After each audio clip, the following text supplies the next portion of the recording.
Let me start recording. Alright. So, this is just going to be talking about, like, everything that you guys need to know to get on the same page, because we've got so many new modelers all together here, and I can't, it's going over every little thing individually with you all. I'm not going to be able to keep track of who knows what. It's too much. So, some of you might know some of the stuff, so you might not know other stuff. I don't know. I'm just going to talk about all of it, so that you all got to process down, because there's, like, a lot of little stuff that we have to fix all your models, because you don't know this, or you don't know that, and it's, so... So let's see. To start with, this nub apparently is. Alright. It's okay. So here we go.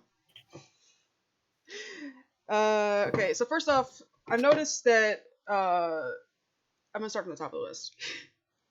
So first off, naming convention. Files actually have to be named in a very specific way in order for them to, like, work. So, for instance, like, if you look here, I've got some models downloaded.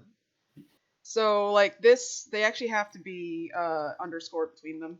It matters. That has to be underscored, this has to be underscored, stuff like that. Naming convention, make sure that you follow the ones of all the other models, because when the file names have to match the same in the data of the mod. So, if they're not named Shutters and Bisharp. What? Shutters and Bisharp. Oh, now we're getting there. So, and well, the models themselves are going to get there, but I'm talking about for the file names. Like the texture file, the mod actually looks for that underscore to find the date, the information. So it needs to be there. The other thing is this only important for the PNGs and the JSONs? Because I noticed a discrepancy on the BB model files. No, these should all have the underscore as well, but if they don't, it's because people are not following the convention, and that's why we're having this class. Okay. So anyway, how does it? Sorry, I'm interrupting too much. What's the way to do it? If, say, like, Murkrow female shiny, would that be that way around? Or I'm pretty sure it's Murkrow female shiny. You can probably look. But here's the thing: we don't do that very often, because normally we use the same texture for both the male and the female. We're gonna get there. So, like, we'll put both of the features on the same texture file, so that the only difference is the model picks a different UV location. Okay. It just saves. If we do it that way, it actually is much more efficient in terms of, like, space wise to have two different models than two different textures, because textures take up are much bigger than the little text files that have the information. So that's why we try to cram it as much as possible. All right, so then so another thing is that you can't just name the file itself. So if I go here, see how Murkrow female is all one word up here? You would want to actually have the name be like that. And another thing is that you actually need to have it on the model identifier as well. So this needs to match, and they both need to be, have the proper naming convention. You want to save it like that. So, now we're gonna go to this bit over here. So most of these, you guys are mostly doing it right. So, like, head AI. So I've seen that. Joe, did you know what you were doing when you did the head AI bit? Sorry, because there's actually a reason that we have that. Okay. There's actually a reason that we have this. Like this. What is this? Let's see, where's this bend from? So that's bending from there. That's bending from there. All right. So yeah, like, this isn't okay. This might be necessary at some point, but there's a certain reason we use the head AI and the other head joints, and that's to fix animation problems with some Pokemon that have weird angles of their heads. It's not necessary for every model though, and you tend to just add it whenever it's needed. So, like, this would just be named neck, and you can, like, remove it. So it's just like neck,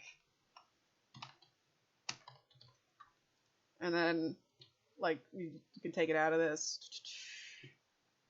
We can delete this one.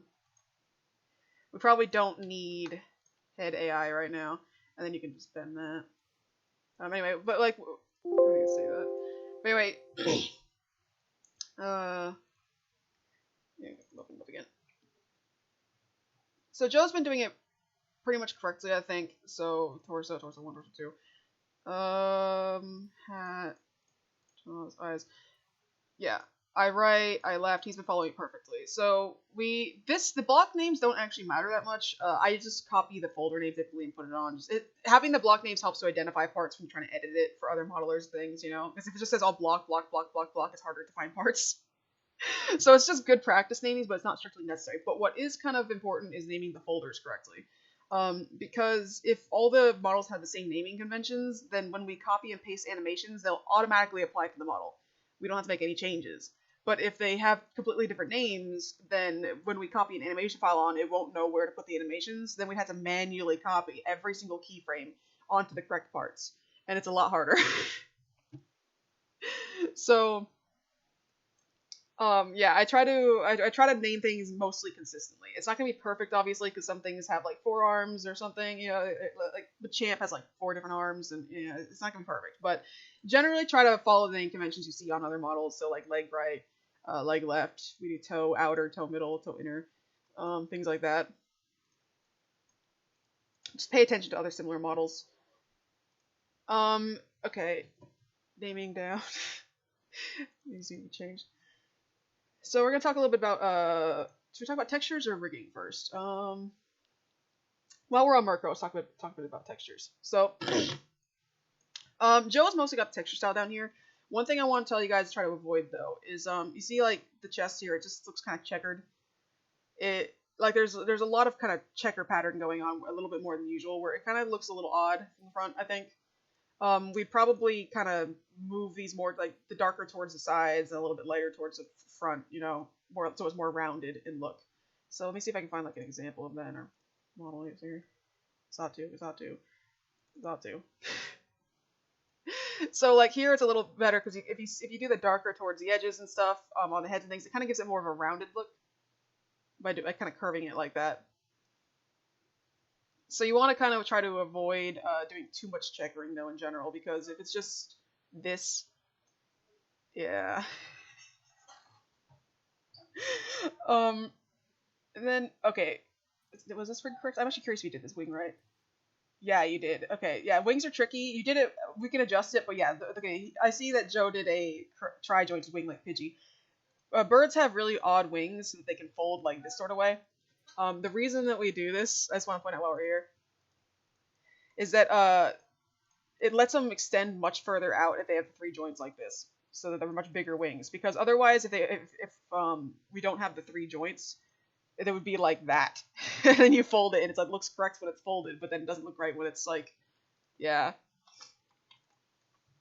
Only do bird models if you're confident in your modeling skills. They're the hardest ones.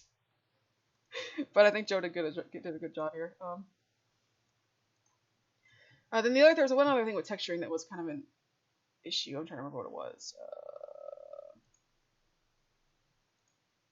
Where was it? Can everybody hear me, by the way? It's been really quiet. Yeah. You're allowed to ask questions and stuff. Bro, what was the other thing what was the other texturing issue that we caught recently? I'm trying to remember what it was. Okay, also another thing, I'm looking at Murkrow here. So like the hat, it's like there's a whole lot of no texture happening up here, so you probably want to put darker around here, maybe a little bit of lighter around the edges. Oh, okay, I remember what it was. Okay, so if you look at Murkrow's hat here, it's all like even, perfectly even, right? Even. Another thing, Mischievous was the one I wanted to find. That was it. So if you look at Mischievous's body, even all the way around, this, even. We try to avoid this because like repeating patterns like that, it stands out very clearly. It catches the eye and it looks odd. So what we normally try to do is like on the back here, might like make this a bit darker, and then be kind of maybe a little darker here, a little bit lighter here, and then over here be like kind of lighter. We try to avoid repeating patterns where it's gonna catch people's attention. Which, you know, it's tricky, obviously, but another one is continuing patterns on every face. Yeah. So Joe's pretty good at that for the most part. Yeah. It's not strict. So like, you see this, how it's dark, like here all the way around. It's a continuing pattern all the way around. It looks like it's a solid cube kind of. We like doing that for the most part. We try to continue patterns along to the other face. It's not strictly necessary though, because you can see here how it's like light here but not light there. We try to do it, but you can obviously, you know, fudge the rules. But for the most part, Joe's doing a good job here, continuing the pattern onto the. No, Joe's doing great. Yeah. So that's pretty good. It's not a hard rule, but we try to do that. Anyway, Yeah, so like, but for the most part, that like Joe's been doing fantastic though with our texture style. It's kind of tricky because like probably you guys know, it's both random and ordered. There's like a gradient to it, but then there's like a little bit of like, oh, it sticks out of it here. Oh, it's got a dot here. You know, it's got a little bit of randomness to it. Okay, so like here's a lot of checkering. See, we kind of probably try to not checker that much, because that stands out and that catches the eye now. Anyway, minor stuff, but like all of you've gotten better at the texturing, but you do need to keep practicing, trying to match it better. Another thing that I've noticed is that like this light under here, like we might want to make this all dark. Do try to pay attention to where shadows would actually be. So like if it's completely covered, that's probably gonna be overall pretty dark under here. You know, try to put like maybe more light here, a little bit more dark there. It's not like a hard rule either. Like there's a semi logic to it, to where we try to shade with the you know, dark underneath and everything. But sometimes it's like more random. Okay, like this, I probably even do like a little lighter, like right here. But yeah, try to pay attention to where shadows would fall. But just, all right, what was use the other thing? like so just to just kind of use regular Earth theory shadows and Yeah. stuff then. Yeah, Okay. to some degree. Like it's gonna be a kind of a balance of like trying to get this sort of style, but also kind of shading more. So you kind of just want to use darker colors on average where there would be darker colors. It's not gonna be perfect. It might be a little lighter under here, but maybe big bits of light here, bits of light there, and kind of darker here or something. Who knows? But you want it to kind of be broken up and not have continuous, you know, stretches of color. But you also don't want it to be too dark. So yeah, like for the most part though, like see how it's darker under the neck here? That's all good. Like that's how it would actually be. That's kind of stuff we want to see. Oh, another thing is originally some of you, I don't know if you all know this yet, but some of you were like, for instance, part here would be like one cube, and then you'd only texture part of the faces. That doesn't work with our models because we have back face culling, so that each part needs to be its own pane. It needs to actually be textured front and back. Or if you go in game, like this right here, this is not going to work. This is all one cube. This is a perfect example actually. Each one of these has to be a pane because in game you're gonna not see these two faces back here. They're gonna be invisible. You're only gonna see these two because those are the only two that are textured. Because we don't. Can I quickly interrupt here? Yeah. You can actually render this in Blockbench if you go File. Where can you show it? So File, Preferences, Settings, Preview, and then set render sides to outside. Yeah. Yeah, it's not on by default, I don't think, right? Yeah, there you go. We can see it. Perfect. Thank you. So you can actually see it. Now, it's weird. Okay. We actually discussed this really early in development. So the deal is that, like, Minecraft's entities, you've seen, like, the skeleton, right? How you can see the inside of its ribs. By default, Minecraft entities do have that rendering on the inside, but, like, there were pros and... Okay, like, when we started modeling, we noticed that there's this issue where we couldn't see the inside of faces, and we're like, okay, so for some reason we have back face culling. And we discussed, do we want to keep that, or do we want to try to change it? And we kind of decided there was actually more benefits to keeping the back face culling on, for various reasons, so we ultimately left it. So now we're just doing it to where you do, this would be 4 panes, which, it's fine. But keeping the back face culling on means that you can keep the parts super ultra thin like this at 0, and not have any Z fighting, and that's why we kept it. It was a better trade-off. So these can be perfectly flat, and we fixes any issues. You know, we don't have to have any artifacts, but we have to deal with the backside of panes. Yeah. So yeah, this would have to be changed to multiple panes. So it has to be like boop. Done. Anyway. Okay, discard. So I want to talk about making shiny forms and such. Okay, okay, the gradient and such too. So let me go to Miss Maggie's here. Alright. So like this is all of this is a really good gradient. But okay, once again, like see that's like a really repetitive pattern all the way around. Catches the eye. Let's try to break that up a bit. But okay, so anyway, this gradient's pretty good for the most part. We actually like kind of like a noticeable gradient. It's like it goes from really light to really dark. And the body tends to have about 5 shades, and most of you have been following that rule, and you know, I'm happy. But on average, the body has about 5 shades. 1, 2, 3, 4, 5. And then we use a 6th shade.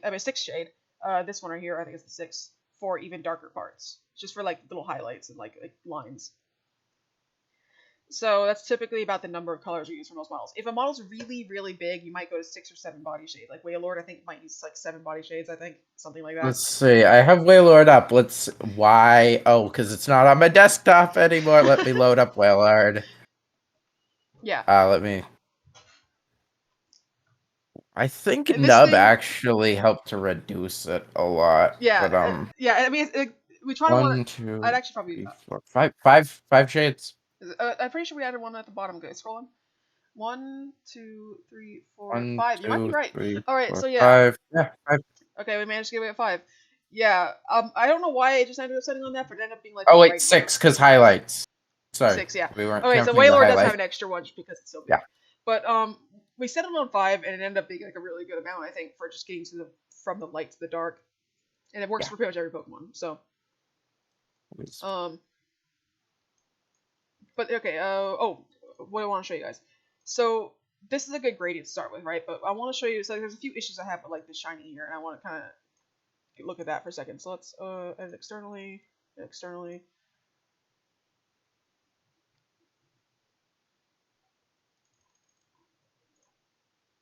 When you guys make shiny textures, like you can just take it and hue shift it for the most part. You just go like,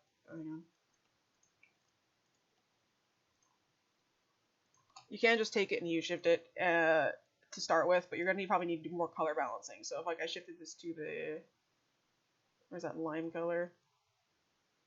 So you get this would work to start with, but you're gonna have to kind of do fine tuning. So like you can see that that's a little off hue. Stuff like that. So you probably have to take it and then kind of shift the hues a little bit further or lighten and darken it. So like you can also just hand pick it, but for the most part, you want to try to match the, how do I explain it? You know how it goes from light to dark? You want to try to match that with the shiny texture too. So you see how this bit here, like that's really even. This one actually goes from really dark to really light really fast, and I think that actually looks cool in a particular model. I feel like that was intentional. Because of like the the wispy ghost nature of it. So I think that was intentional, right, Joe? I go from super dark to super light. But then that was lost on the shiny texture, so it's inconsistent.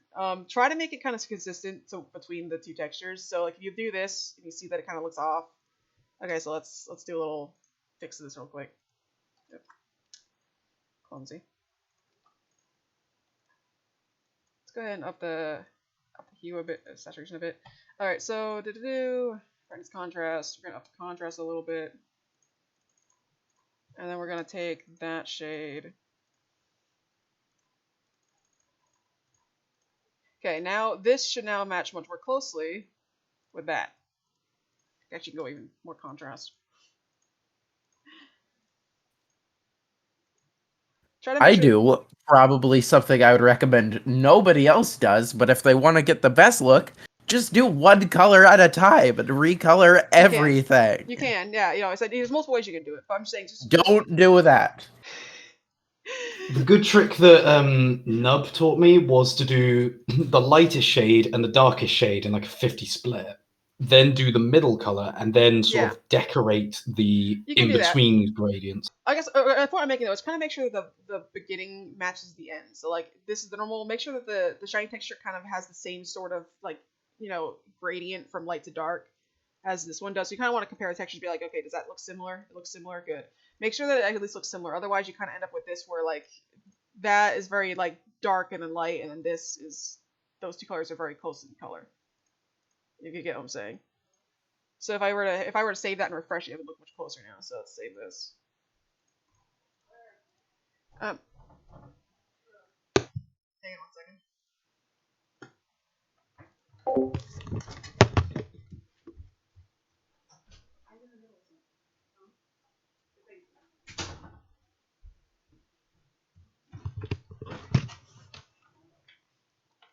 Alright, so, okay, so this should now, okay, I already did, so now it's much more darker, it looks much closer. Just make sure that I've gotten textures back, okay, some people have sent over shiny textures that were like the gradient was completely scuffed, because they kind of like just hue shifted it, or like they picked colors, but they didn't really take the time to make sure it kind of resembled the original. And it would be like, okay, let me shift this for example. I'd get ones back that were like this, that were all muddy, and I'd be like, then you go like that, and it'd be like really dark contrasts, and then it'd go to this where they're practically the same color, and like just make sure it's not doing that. This could even use a little bit more contrast, so if I up that a bit, it'll look a little bit better. Here we go. There we go. They're very close now. Just make sure they kind of match. That's all. It doesn't have to be perfect, but you know, don't send me back like a muddy, shiny texture that you know clearly hadn't had time to color. You know, make sure you take time to adjust the color balancing. All right, then I think that's okay. Is there anything that bro? You're the texture guy. Is there anything you want to add about textures other than this? Oh, again, any tips? Spaces, yeah. I'm gonna open up some color hue shifting is always great. Like to value down and then move saturation over a bit and change the hue when that gets a nice, perfectly darker color. Just making sure that everything matches up properly and also looks nice and like a pose. So like here, I've got to go in and extend this because its pose is gonna stretch too far. Yeah. Okay, that's a good point. Okay, make sure you kind of test it for animation. That's correct. So yeah, animation test. So yeah, when that leg moves, you can see how you see the white below it. You want to make that dark so that when it stretches, it looks seamless. Oh, Wailord's actually a great example.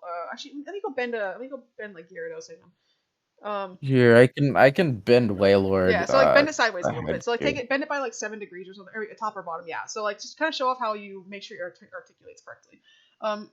Like so it just. Yes, that line line connects all the way even when it bends its head upwards. Yeah, make sure that when it articulates, the textures still kind of stretch and look like they're coherent. Yeah, I mean, that's a little too far, but yeah, there you go. It definitely didn't just decapitate. It's not decapitated. But I didn't add a spinal column for Wailord. Oh no. Anyway, stop! You'll break his neck. Guys, Wailord is perfection. You've snapped his neck. Okay, so yeah, that. Oh, actually, that's another good thing. So you see inside Wailord's head there. Turn it back for a second to back 0. Yeah. I want to show one more thing on this Wailord. So open its mouth all the way, the jaw really wide. Just find its jaw. Bottom jaw, lower jaw. Okay, go ahead and open that really wide so we can take a look. Okay, so really, really, really wide. Okay, so look at the back of the mouth now. Okay, that's a little too wide. That's too wide. Okay, so that's probably okay. We actually probably need to fix that a bit more.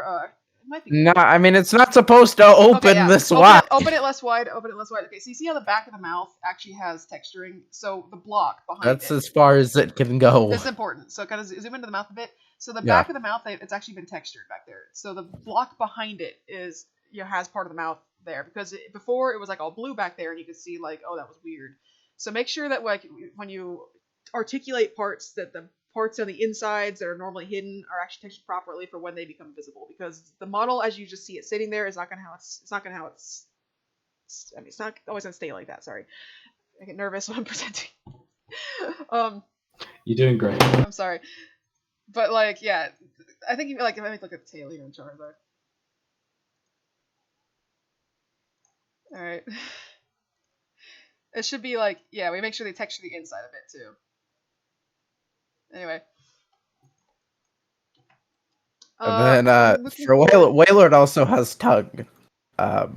Yeah. Wailord's got a proper tongue. Oh, it does. Yeah, it is underneath it. Yeah, it can actually move its tongue. It's a little creepy, but there you go. Bloop, bloop, bloop. Alright. I was looking for Gyarados because I'm gonna use that. Okay, so yeah. Texturing. Alright. We're gonna talk about a bit of rigging now. Partnering. Oh, okay. So let me see if any of you have done this anywhere. Let me take a look at like these. Is rigging like the joints and stuff? Yeah, that's like the bones and things you got here. So there's some details about this that we need to make sure you guys understand. So I'm trying to find. I know that Joe was doing it earlier, an older model. Let me go find like the old Zatu model. That would be a good. Yeah, very. It took me like 2 hours last night to fix the rigging, so please drive this point in hard. Yes. Okay. You could also use the Registeel if you wanted. I did some rigging for that, the best of my ability, so I could get some feedback on that as well at the same time. All right. I can actually open that one up, but first I'm gonna pick one I know was kind of messed up when we first did it. So let me see if it was. He might have deleted the file. I'm looking. Oh, wait, but Natu might have it. Let me take a look at the old Natu model. Let me see if I can send a screenshot of what I've been referring to. You have good taste in YouTubers, by the way. RT Game. For the record, I was a fan of his. I started watching him when he had like 100,000 subscribers. I was one of the first fans. And I've watched every single one of his videos up to a few months ago. Because I lost time. I nearly met him once. I watched his playthrough of Pokemon Scarlet and Violet until it became too spoilery. I see. I'm waiting to watch that until I play it. Okay, here's an example of some issues with rigging. So like this early Natu model here. So he did this correctly though. Okay, but so you see how the joint is way off in space? If we were to try to animate this feather, this is what would happen. You see this? That's not good. So what you need to do, you guys really need to pay attention to this. It's very important. Make sure that you have to bend from the joint and not the block. That's something that some of you are doing it. I noticed this one might be doing it. Okay. For the most part, you want to try to, if like this feather, like, okay, let's fix it. So let's zero this out. To fix this joint, we would have to do this. We'd have to move this feather into proper position. Okay,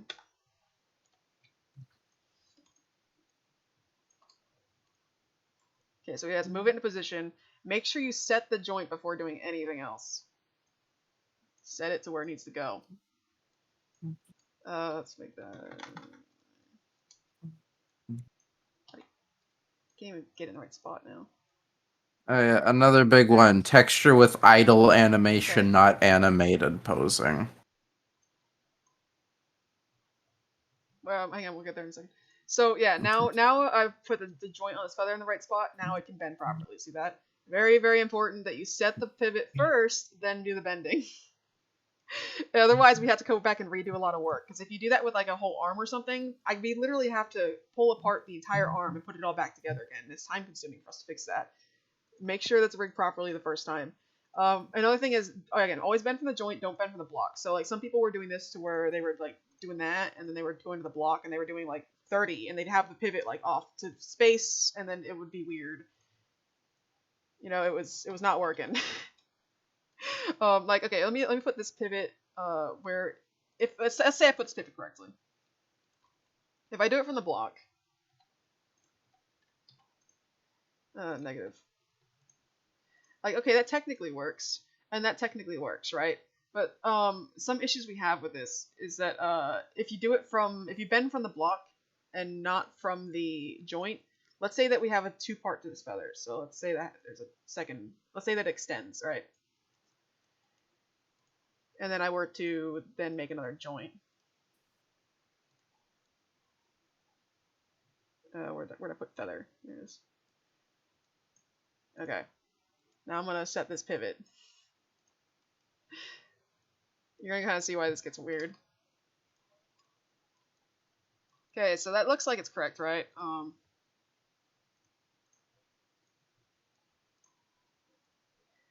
Okay, actually that did set this time. Normally what happens, normally the issue is that, actually you can't see it. It's not quite lined up properly, and it's really hard to get it lined up properly no matter what you do, because when you bend it from here, from the block and not the joint, then it's not a string of joints that are being bent. It's something it thinks that this part is flat, and then it's trying to connect to a flat part, and it kind of causes like there's clipping there. Like it's not gonna connect properly. And it's going to be really hard to get them to connect properly if you don't bend from the joint. So you always want to kind of bend from the right spots. So this would normally be...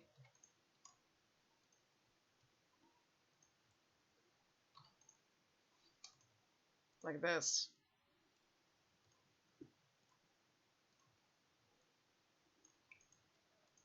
Now, if you bend it from here, then it should connect perfectly. There we go. No issue. The only time that you're gonna bend blocks themselves and not the joints is if the part doesn't ever move. So like, if it's a part that's not supposed to ever move, let me find like one like that. Die. Let's take a look at Sand Slash. I think that I was thinking you'd go with Sasha with the beak. I'm looking for a pain.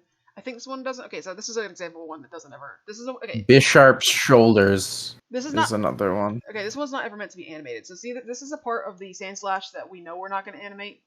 There's no reason to animate this part.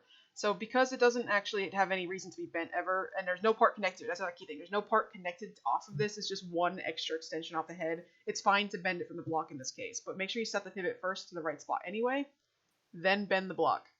But this is a part that cannot be animated and has nothing attached to it, so that's the use case for bending the block is fine. But otherwise, always bend from the joint.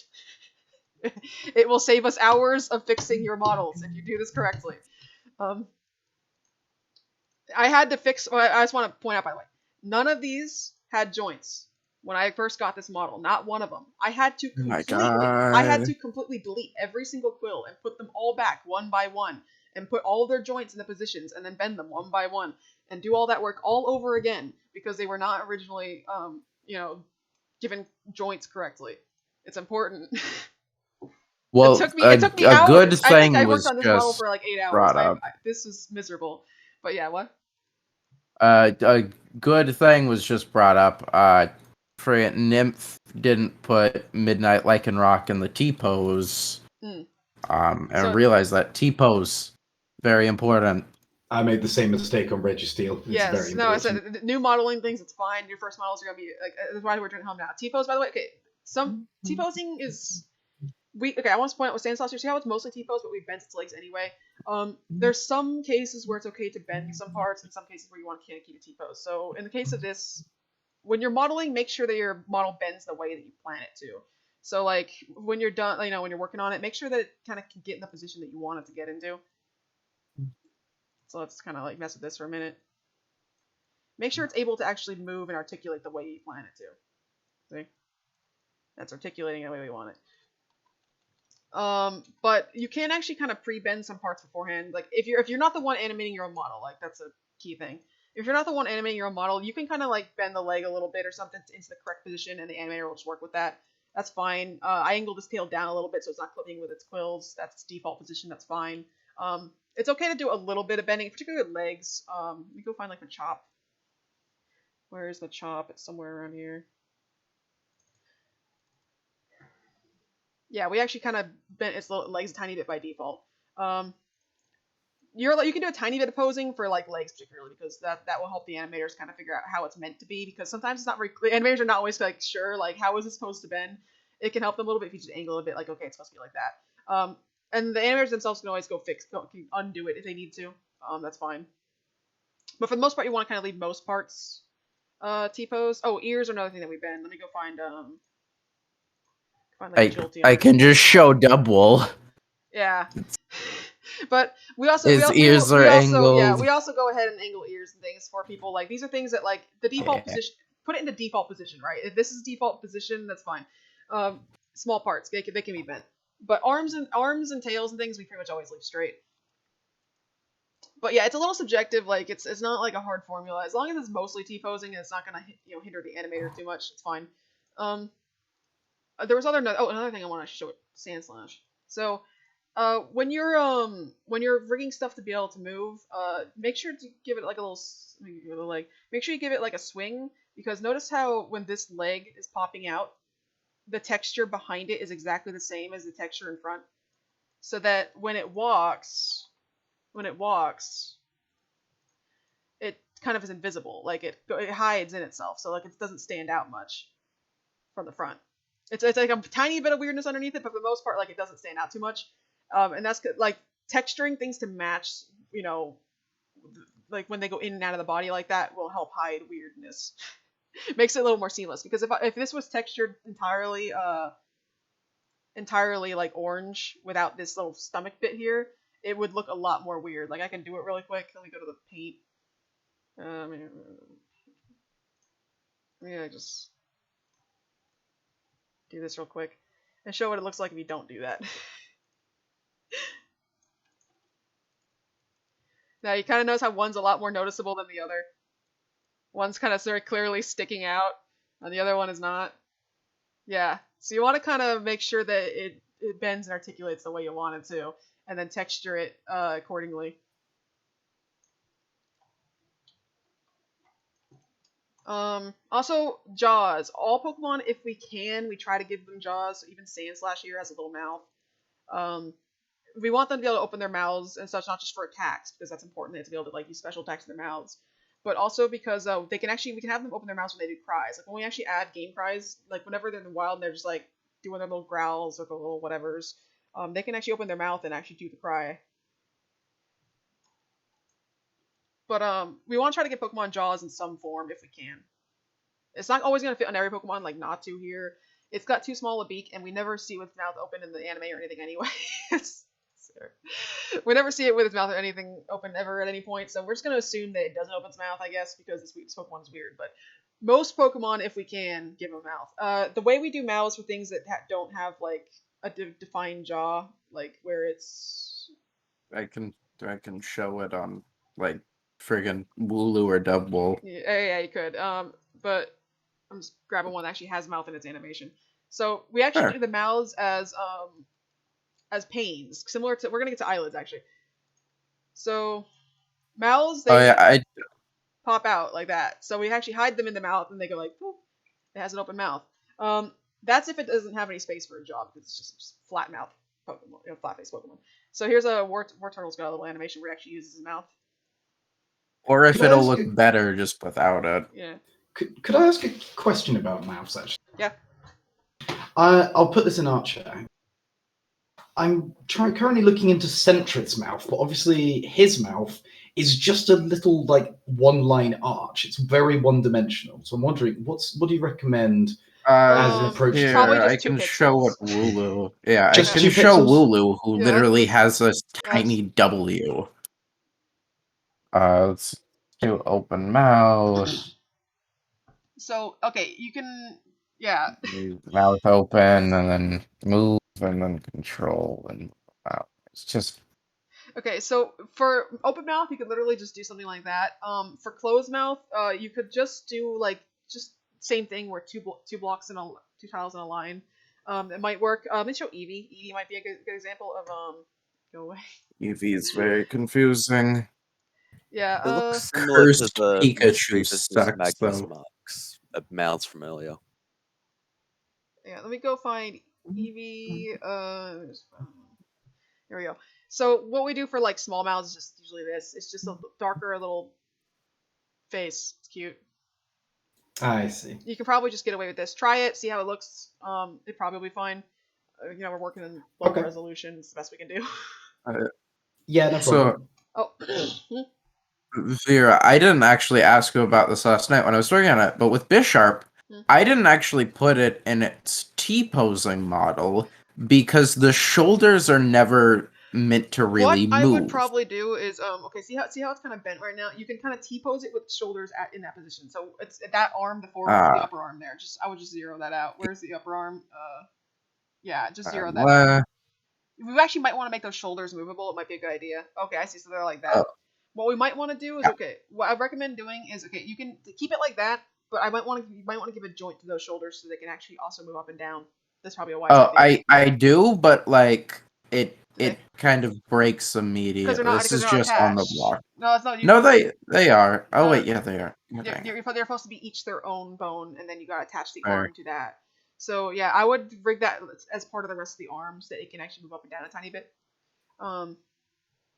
So you would separate that into left shoulder, right shoulder, and then attach the arm. I know, don't worry. Yeah, again, any part that could possibly be movable, you might want to put a bone on it. It's just a wise idea to put bones on basically everything. Unless you know for sure it's not going to move. Like, even the fur on that lichen rock might have bones. We might have it shift around when it's animated, So try to anything that's gonna bend, like if there's a reasonable chance that it might actually be animated, you might want to stick a bone on it and make sure it's anchored correctly and it will bend correctly. And yeah, because like literally any part could possibly bend. Like we might even put if we put a bone on this, we could actually have the fur on its head wave. But yeah, I think there's Jolteon is like another weird one where I had Jolteon open. Like we actually gave its neck ruff a bone so that it can shift around. Like it's able to move that, and so it's actually part of its animation. Its idle animation actually has its fur shifting look. And so yeah, just like rig everything. that's Good what I for recommend. Simulating wind. Yeah, it's just bristling a little bit. It's just sitting idle. But Jolteon's a bristly Pokemon, so we were like, it's kind of cool actually if you have it kind of just doing like little bristly things. It also moves when it walks and runs, I think. Yeah, there. See. So I have a question about just the bones. If we have like something like I'm looking at my Tinkaton and I'm looking at the hammer, can I like separate the front, the back, the middle, and the handle just because they all use a bunch of cubes and it's easier to organize, or should they all just be in one? I mean, it's a part that doesn't bend, right? You can organize again. You can add bones if you want to just organize it that way. I don't know if the part does the hammer ever bend for any reason. Like we could possibly as part of animation. No, the hammer is a solid, stiff object. Yeah. I was gonna say though is that like I wanted to add a little bit of cartooniness to it, we could actually add a tiny bit of motion to the hammer when it like hits something to where like maybe the handle bends a tiny bit, just to kind of give it that like a more of an impact. So we might even actually just wash and stretch on the actual head of the hammer, just having the front and back squish a little. If you rig it to where we can like bend any part of it even just a little bit, we could add that to the animation. It might make it a little more believable. Again, it like this is like Minecraft, we could do a little bit of cartoony animation. So, but yeah, just think carefully about it when you're doing it. Like, will this ever bend? Could it ever bend for any reason? And just if you're not really sure, give it a joint anyway. It doesn't hurt. Like I said, bend everything. It's better to bend things from the joints than it is to bend the block itself. It's just more flexible. We can do more with it. Okay, there's one other thing I want to point out though. So let me go. One weird thing about joints. This is more for animators, but like you should all be aware of it because some of you will probably be animating a bit. Let's go to Blast. Venusaur, actually, I think I have that open. Venusaur. So let's take a look here. Petal front. Okay, here we go. Here's a good example. So some issues that people were having is that sometimes you have a part that like you have a part like does this, it looks fine, right?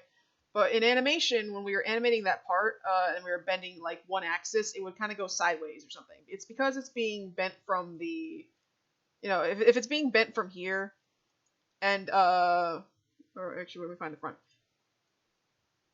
Okay, so if it's being bent from here in the model to do that, when you go to animate it and go to do this, you see how the numbers get all skewed here? It's because it requires multiple numbers. It requires multiple values in order to have it go straight down. Which is a problem when you're trying to animate it using Molang, because you'd have to like do multiple equations across all the values to have it go straight down. So the solution to this is that you just have two different joints. If you ever have this issue when you're animating where you're trying to get a part to go in one direction and it won't because it's already being bent here, just add another joint behind it. And what you can do is if we bent it from this joint, 60 right here, and the joint in front of it can now bend on one axis without any problem. See that? It doesn't skew all the numbers. You can just do a double bone whenever you have issues with animating where like the rotations are conflicting. So it's just a joint and a joint, and they're both in the same exact position, I think. Actually, I think they moved a little bit. But you can normally put them in the same position. Blastoise, I think, is another example where this is used. Let me take a look. So this right here, I think. So yeah, Canon. I label them 0 typically. It just means this second joint. So, okay, it's right here. It's bent right here to get this angle, but then this is different rotation. Let's see. It should actually have different.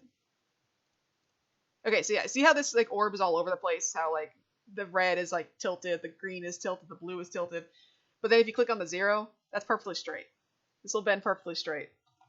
Yeah, you can use multiple joints if you have difficulties with animations. Animators can add this themselves. Like the modeler doesn't have to worry about this unless they're the ones animating it. So if you counter a problem where you're trying to bend it and it's not going the right direction, just add another joint and suddenly it'll be straightened out. And this is I'm gonna talk about the head fix in a bit, when I get further into animating, which requires 4 joints to get it to work correctly. It's kind of nonsense. I think Blastoise has it actually. Let's take a look. Body, here. Head correction, head AI, head angle. This thing needs 4 joints in order for this thing to be able to turn its head properly with our AI underwater when it's in this position. It can only turn its head proper. It takes 4 joints in order for it to turn its head properly underwater. It's nonsense. Beautiful. Yeah. It took me. This is like advanced block bench right here. This took me like a couple hours to figure out. And look, that's what I'm about. See the arrows on this, by the way? Take a look at the arrows. How they're all facing different directions. Isn't that not at all confusing? This thing is oriented so many different ways. Anyway, there's actually a simple way to do it, but yeah, that is advanced block bench right there. Let's go to, where did I want to go? There's something else I need to talk about. Particular things that you might need to know about. So I recommend, like, if you can, just copy paste like the legs of quad animals for the most part, because it took me some time to figure out the optimal rigging for like paws and things so that they like bend without too much clipping or issues. So like if I hide this bit here, it is exactly halfway up the bottom cube is where the front paw is connected in the middle. You know what I mean? Like I have a really particular arrangement with this. This is another thing that's really particular. Like I have to go exactly. Get out of the way. All right, right here. Like the hackles here, they have to be exactly, what is it, like 1/4 left of this pixel. Like I think 2/4. It's kind of nonsense because this particular joint's kind of difficult. I think it's like 2. Yeah, 2 down. Because these joints are rigged so particularly, I recommend just copy and pasting the legs from another model that's finished, like these guys here. And then you can just stretch them as needed and stuff. But yeah, the quad legs took a while to figure out. Let me just. There you go. You can stretch the legs, like look, the joint, it's still rigged properly if you do it like this. It'll still bend properly, but you can extend them, you can squish them, you can stretch them. Yeah. I mean, you can try to rig yours like this if you want to, but yeah, it's just, you can obviously learn how to do it yourself. Like there's like formula, and it might be a little bit different for each one, but generally you're gonna have to kind of figure out like a good spot. Like the joint might be in a weird spot for the purpose of bending. So like, let me grab this. So it can stretch a little bit that way, and it stretches a lot this way, but still connects seamlessly to that. Like it's in a very particular spot to allow that, right? Yeah. Like I played with this for hours to get these joints correct. But yeah, you can definitely like just lengthen the legs and things and change their size without messing up the joints. See, make them fatter, and the joints stay the same. Hips. So always center the hips, by the way, about roughly there. Roughly, you're gonna kind of want it in the middle from here to there, and just a little bit below there, but not necessarily like in the middle. Make sure that they're the pivots of the legs are in good spots, because if they're off center, it's going to cause weirdness with the animation. Make sure they're centered. Same with here. Make sure that's centered, kind of roughly about there.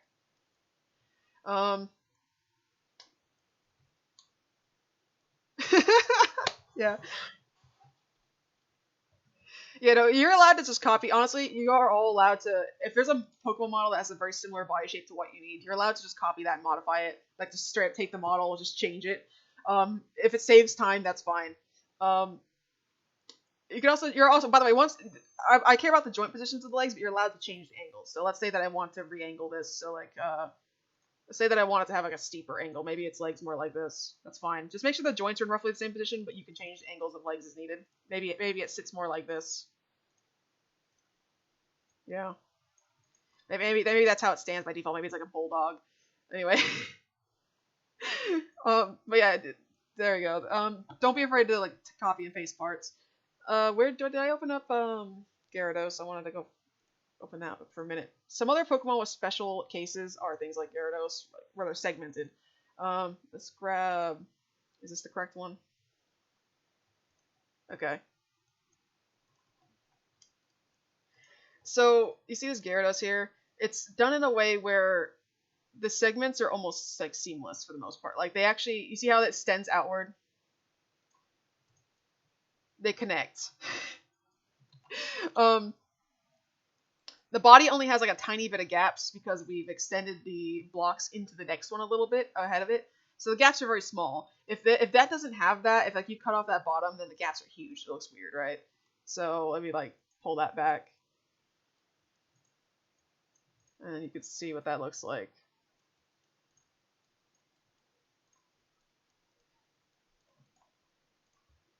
Yeah, the gaps get a lot bigger, you can see, when you don't extend the blocks into the next one. And it gets a lot, that doesn't look as good. You can kind of see the gaps here, gaps there.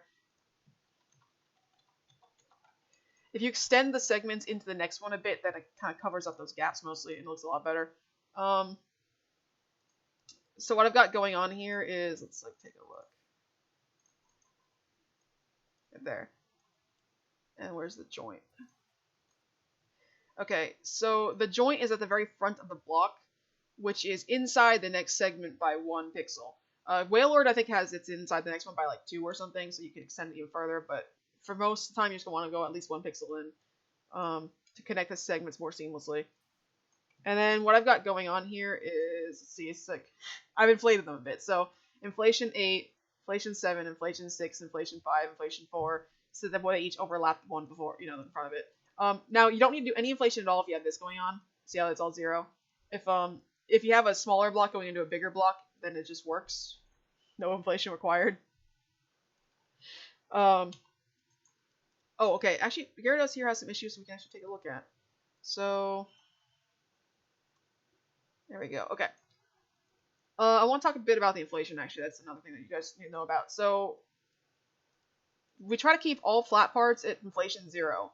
And the only time that you want to change this is if there's like parts that are going inside each other. So let's take a look here. See how these panes are kind of going inside each other? So this is a 0.1, 01, I mean 0, 0.01, 0, right? So that when they overlap, there's no Z fighting. That fixes that. That's the only time you want to try to inflate parts. Another thing is that if you inflate parts, there's an issue that happens if you're not paying attention. So you see on the top of this, I don't know if you can see it. There's a really thin line above this. You see that? Right there. That's because this texture is probably bordering something. I don't know. Let me take a look. Okay, yeah. This is what's really dumb. So the texture is like bordering itself over here, right? It's causing this little line to appear up there. And if I were to inflate this by any amount, like that, look at that line suddenly becoming very visible. And this is actually something that will show up in game if you have any inflation at all. So if this is even inflation 1, right? I mean, 0.01, that will show up in game. You can see that on the model when it's rocking around in the world, and that's that's not good. That's a problem. So if it has any of that, it needs to be 0. There's like no ifs or ands or buts. It has to be 0. That will be invisible in game as long as it's 0. It is possible to fix it sometimes. Like if you look at the UV map here, sometimes like this part right here or something, if I were to inflate that, it might be fine. As long as it's not bordering parts around it, there's a good chance that it might not have any artifacts at all. But if it has artifacts that cannot be fixed, then you're going to have to keep that part at 0 no matter what and find a workaround. So 0.01. This one has no artifacts, it looks like, right? So this one could actually be inflated and it's fine. But yeah, do pay attention to the inflation of flat parts and look for any artifacts. Oh, actually, there was a little bit top, I think. I don't think so.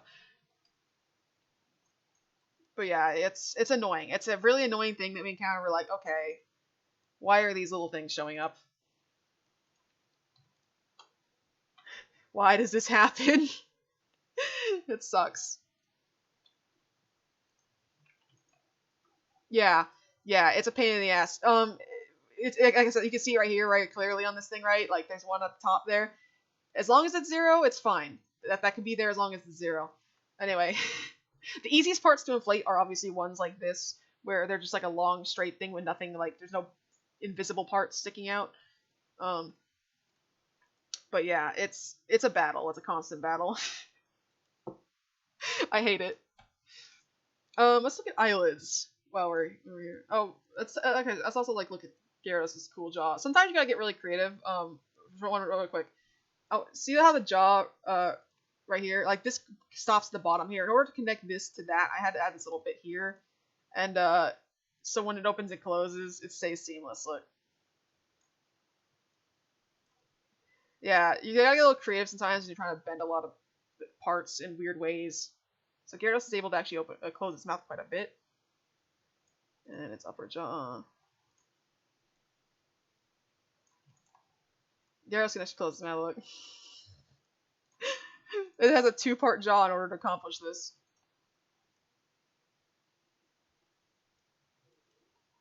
Anyway. Yeah, you see that? Yeah, that's what I'm talking about. You can't inflate that part unless you get rid of that. So you either have to arrange the UV in a different way to try to get rid of that artifact.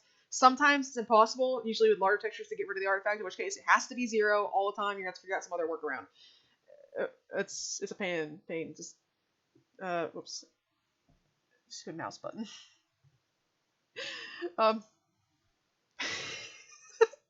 Yeah. All right, let's take a look at eyelids real quick. Oh bloody hell, let's get rid of this so we can deal. Oh no, it's cursed. So eyes. We have the eyes separate. So there's the eye and then there's the eyelid. I want to point out one thing. Don't angle the eye. Like once again, angle from the joint. Don't angle from the block. Who joined? Hello. Hero. Hello. It's Mr. Bossman. We are recording. All right. So, and once again, I want to say, don't angle from the. Oh, this actually doesn't have a separate eye. Don't angle from the block. Angle from the joint so that the eyelid will be angled with it. Right. If you angle this part and not this part, then this will also angle. You don't have to do them both. Let me go find one with a corner eye. Venusaur has a front eye. Let me go and open like a Bulbasaur. Let's open up Bulbasaur. Eltrick is here now. Yeah, hello. Yeah, hello. Full house. Alright, so let's take a look at something. This is, okay, it has head inflation. So, it has it for, I think, the jaw? Why do you have head inflation? What's it for? I don't think we even need it anymore. Do we? Oh no, I think we do because of this. Yeah, that's why we need it. Okay. So sometimes you're gonna have to do some head inflation. If like, let's take a look at the Eevees. I think they're an example. Jolteon. Okay, yeah, it is an example. All right, so you see how it's the head is the same with his body. In this case, you're gonna have to give the head an inflation of 0.01, so that it doesn't Z-fight with the body behind it. Whenever this happens, you're gonna have to compensate with the eyes. So normally what we do with the eyes is, let me find, okay, here, let's find a default one. So this is the default one. The standard for the eye is that we bump it out off the block by 0.01. So this is, there, see that Z-fighting? We just bump it out by 0.01 to keep it from Z-fighting. And then same thing on the red axis here.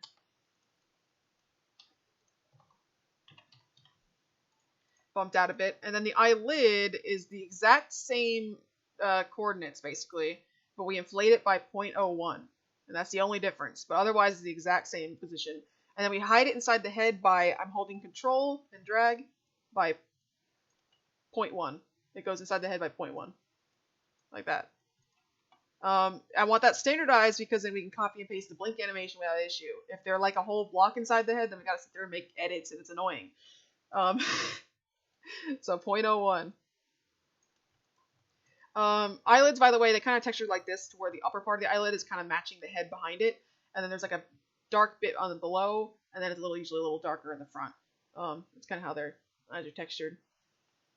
Now, in a special case like Jolteon, where the head is inflated by 0.01, all we do to fix that with the eye is we bump it out by an additional 0.005. So the 0.01, add another 5 to the end, and that will compensate for the inflation of the head. If you ever have to inflate the head, that's it. Otherwise, it's exactly the same. See? There you go. And that gets it really tight to the head without an easy fight. Oh, another thing, by the way. I actually, when I texture my eyes, just so that you can't see behind them at all, I actually do like the whole eye. Just so that like when you look down on it, you can actually see it going into the bottom of the head. It's not strictly necessary, but it does look cleaner, I think. The eyelid, the eyelid also fully covers all the way around for the purpose of hiding from the edges. Like, I mean, you kind of have to do that because you can actually see the top there. If this isn't textured at the very top, oh yeah, if this isn't textured at the very top, you'll actually be able to see the eye behind it. Like, you can see the color of the eye behind it. So the eyelids actually really do have to be textured, top and sides, to completely hide the eye. The insides don't have to be textured. You can leave that open because it's not visible. But actually, this is actually an error. This is my model. See what I'm talking about? If it's not textured on the side, there you can see the eye behind it. I actually did fix this. This is the problem. So that should actually be textured right there. Those right there. Boo boo. Those there. So I'll go fix that later.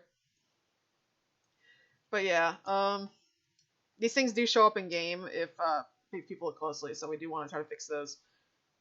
Where was I? Talk about this in Jaws. I think that was all the important stuff. Does anybody have any questions about like these little small things, these little issues? The shop actually has a jaw. Hi.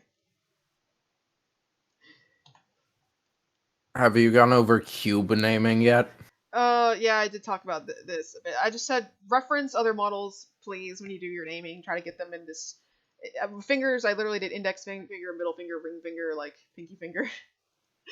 I named them. I'm posting uniquely. this in the. I'm posting this in the not the art chat. I'll do it.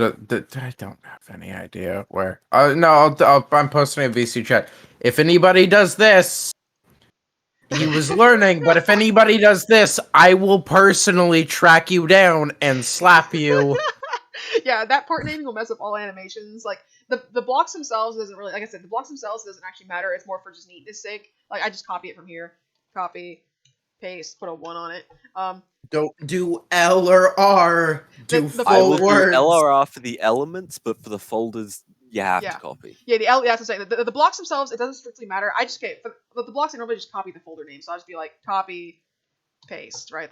Like it's easy to do that because it's just cleaner. But these don't strictly matter. They can be named whatever. It's just more for other modelers working on your work knowing what everything is if they're labeled clearly, right? So that you can find something, a part of the model, without actually having to look at the model. You can just find it in the list.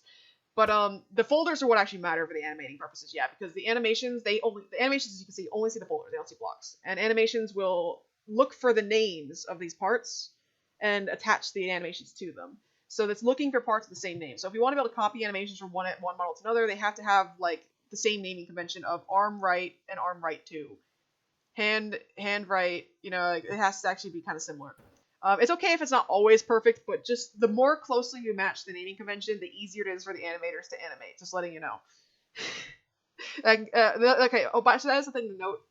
Typically, what we do is we'll label this arm 1, this arm 2. That is like hand, right? So this will be leg 1, leg 2, foot. Okay. So starting from the base of it, going outward. Another thing is that I don't really know why this started necessarily, but like this is leg left with no 1 at the end. Leg left 2 though does have a number. I think it was just because for neatness' sake, you could just see leg right, leg left, and then it has more numbers. But the blocks I always tack the numbers on because I don't know why, but it doesn't strictly matter. But anyway, that's the naming convention though, is that the first one typically doesn't have a 1, but the next one does have a 2. So there you go. Tail 2. But yeah, pinky 2. That's. Think about that. What do you call like the whole, like the main thing? Just like. Oh, that reminded me. Okay, so that is something else I need to talk about actually. So let's take a look at this. This is actually an error. This is actually an error right here. I just caught one, I think. Oh, yeah, it is. Okay, this is actually a problem. I didn't actually catch this before. So the Machop, the main folder, it has to be the name of the Pokemon. Okay, and then another thing is that it has to be at 0.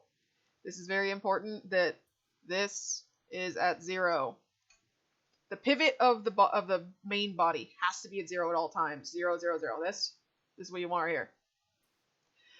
The reason why I'm gonna fix this and upload it again.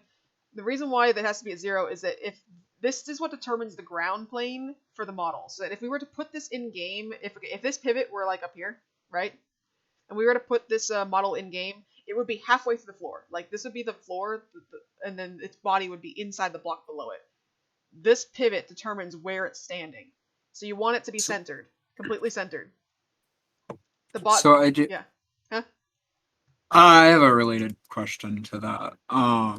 So with the Poplio model, I actually finished posing during the meeting. Yeah.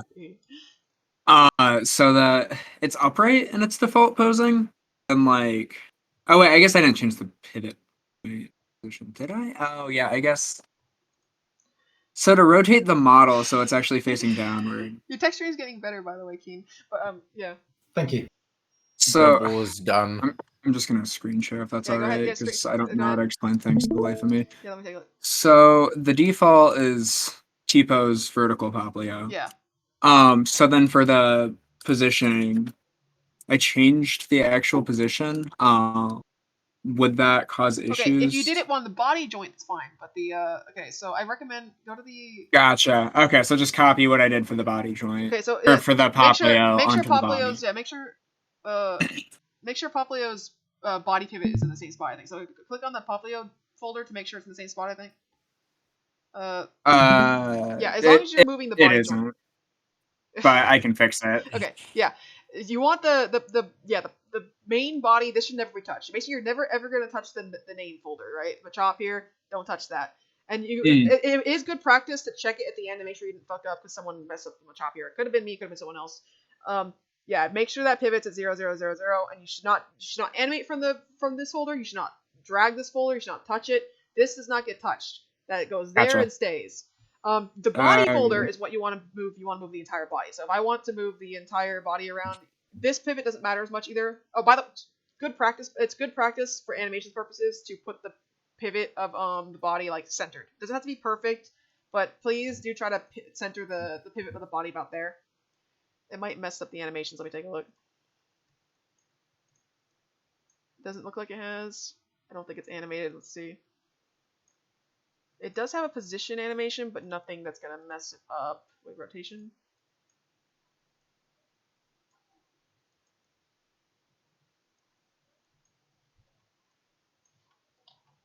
Yes, okay. Typically though, yeah, do not. Let me put this back where it was just for the sake of it's already animated. Alright.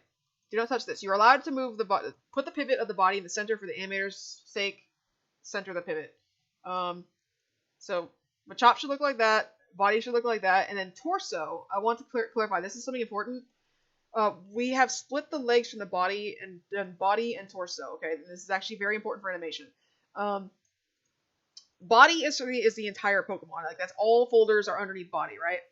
But torso is separating the legs from the upper body. So you'll get body. See how the legs are excluded from torso. Mm-hmm. This is very important. I want you guys to all do this. This is so that you can animate the legs independently of the body motion, which it was a big problem early on when we were trying to animate that like the legs were moving with the body and we didn't always want them to. So it makes it way easier to animate if you make that separation. So have a body joint for all of it. Pokemon with no legs? And then you just ignore it. Only add it if the Pokemon has legs. Mm-hmm. So separate the body from torso. And another thing is center the pivot of the torso about at the hips, okay? Just for the sake of animating. Torso, pivot there, okay? Body, pivot there. Machop, pivot there. Got it? Is the shit that all matters.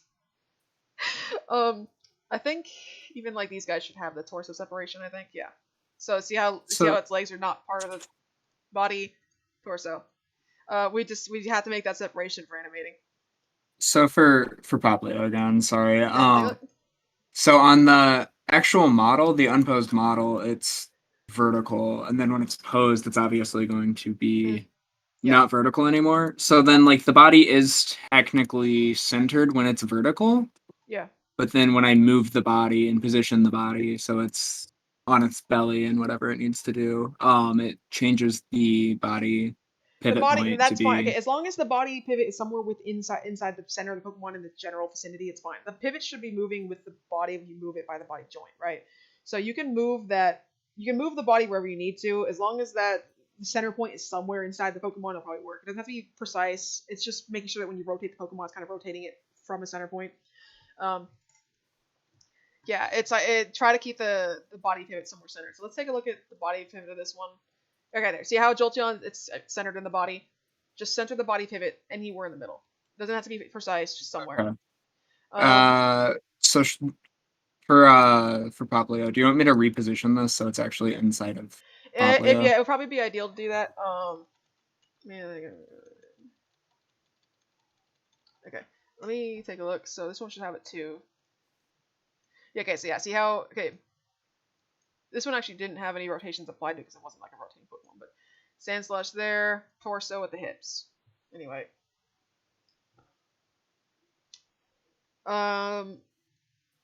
Wherever like it's bending from like the leg joint is kind of where you want to put the torso joint.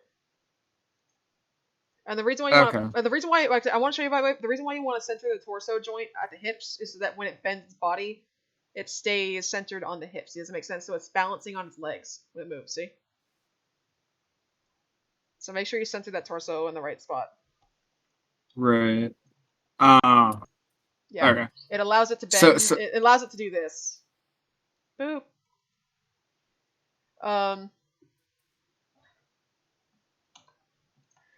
We actually could. Where's an example of that? Actually, I think Sableye is a recent one.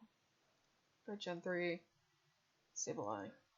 Some things you can do for some Pokemon, you might need to do this, is if we do a back joint. Right here.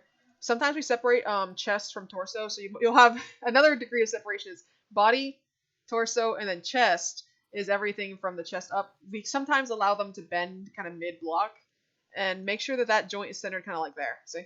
At the back there. So that if it, Golduck's actually a good one to look at.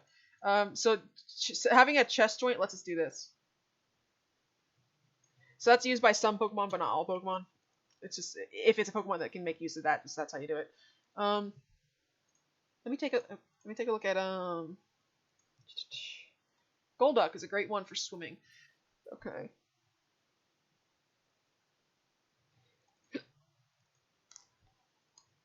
Okay, this is a good one. So the reason why you want to center the body, by the way, is kind of roughly somewhere in the middle. Is that when you spin it for animating, it just helps to have it kind of somewhere vaguely centered. Again, you can see how Golduck isn't even perfectly centered; it's just vaguely centered. As long as the body is somewhere inside the body, it helps for when we rotate the body like this. See.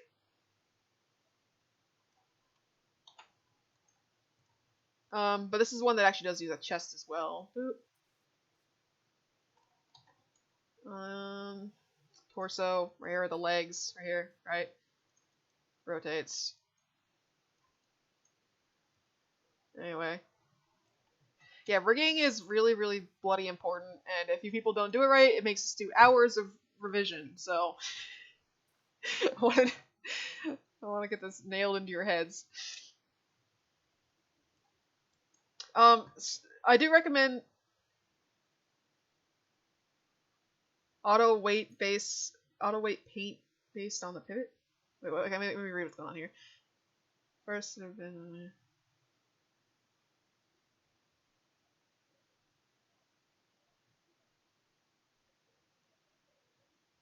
torso around here is going.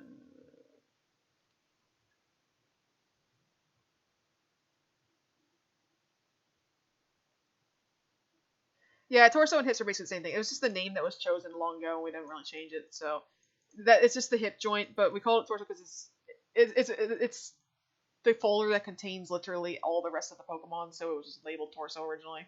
Don't worry about it. It's just the convention we landed on.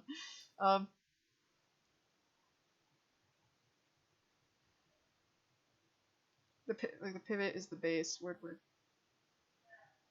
What do you mean by auto weight paint based on the pivot? I don't know what this means. Okay. I don't know what this means. I do not know Blender. I'm sorry.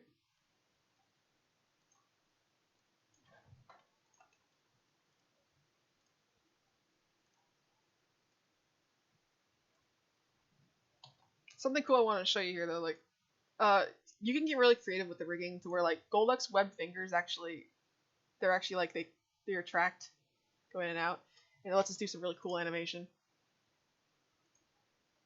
Oh, weight paint is like how much a bone affects surrounding polygons.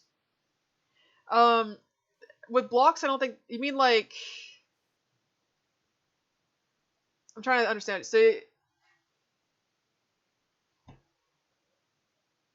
if it's like a mesh, you mean, then like it will like I imagine Blender's very different because it's like a different type of 3D modeling. So I imagine you mean something like how much it affects the polygons around it or something. Because like the thing is like this type of animation doesn't have anything like that. It's just purely this joint moves, this joint doesn't move. You know what I mean? So like this, it's not going to affect any of the joints attached to it. It's not going to affect any of the blocks attached to it. Like I can spin it all day long. Yeah.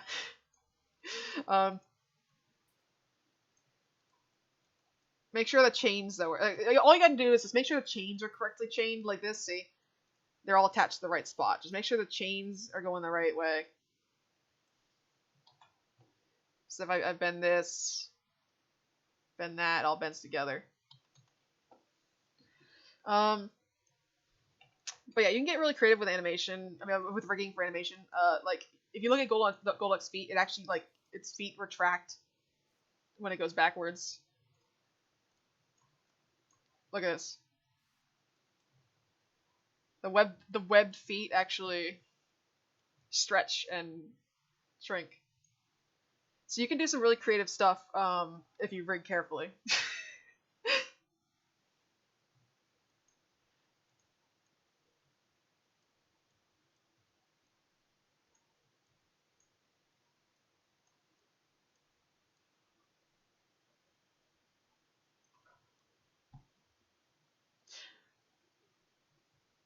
Yeah, we don't really use, like, a lot of Blender knowledge probably won't apply here because it's just a completely different type of modeling.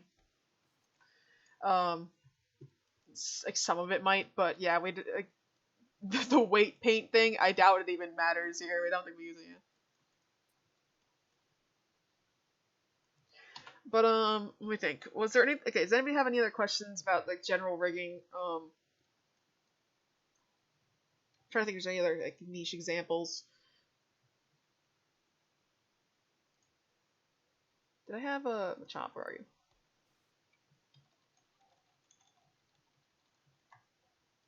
I'm gonna fix this real quick.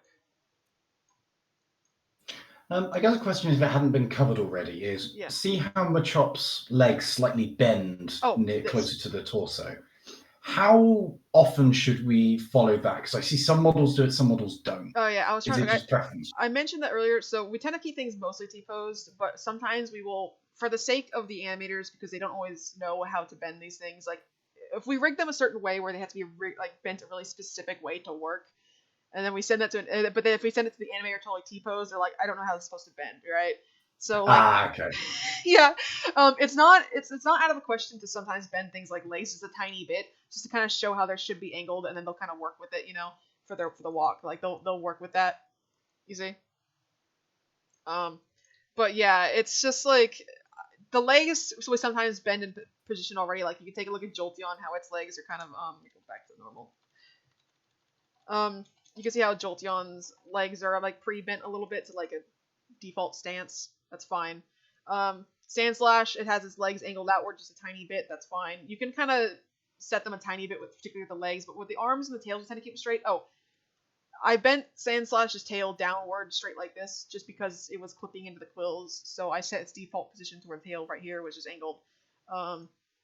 But it can obviously be angled further or, you know, bent from here. But yeah, just to prevent the clipping, I set that angle initially.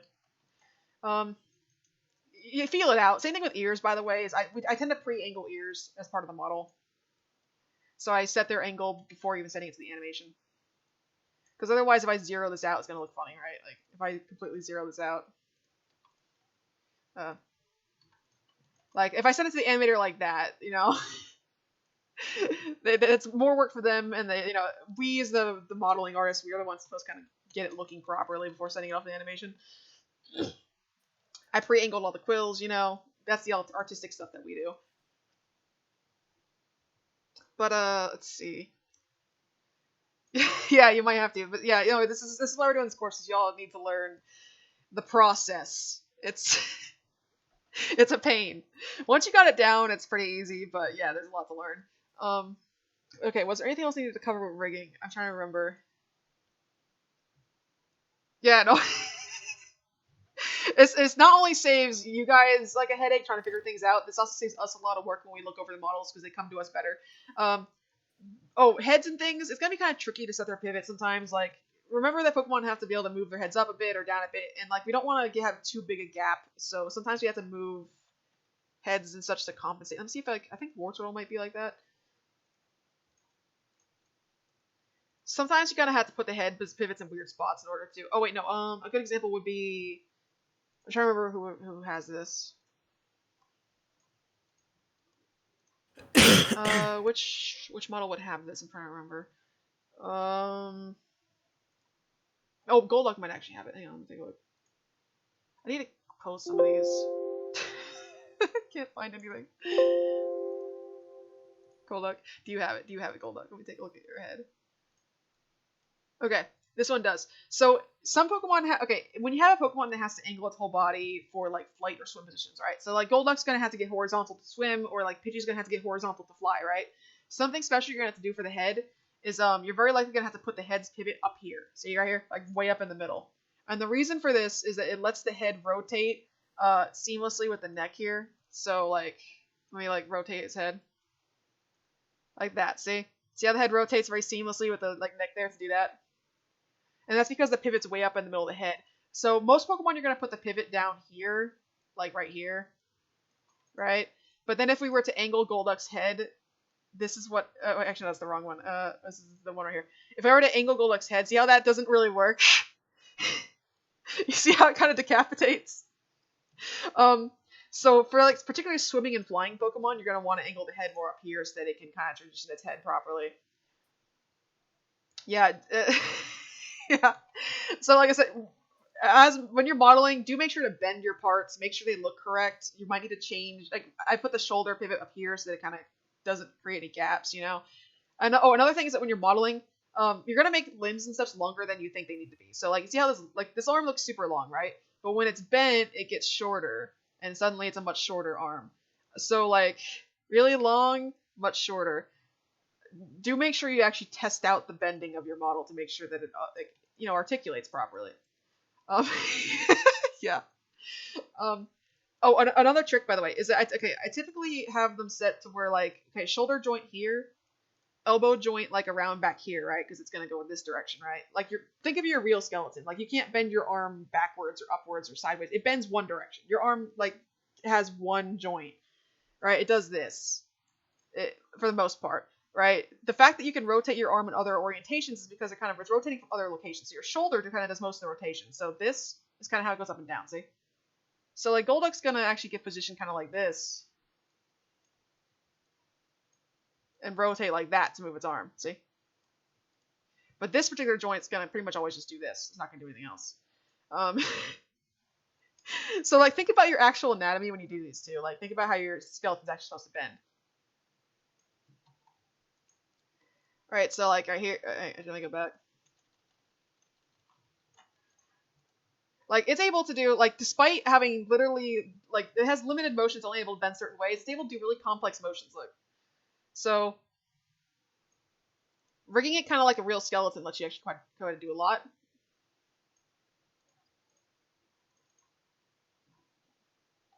Because like this is only bending, front and back, but then all the other motions coming from the shoulder, see? Anyway. There we go.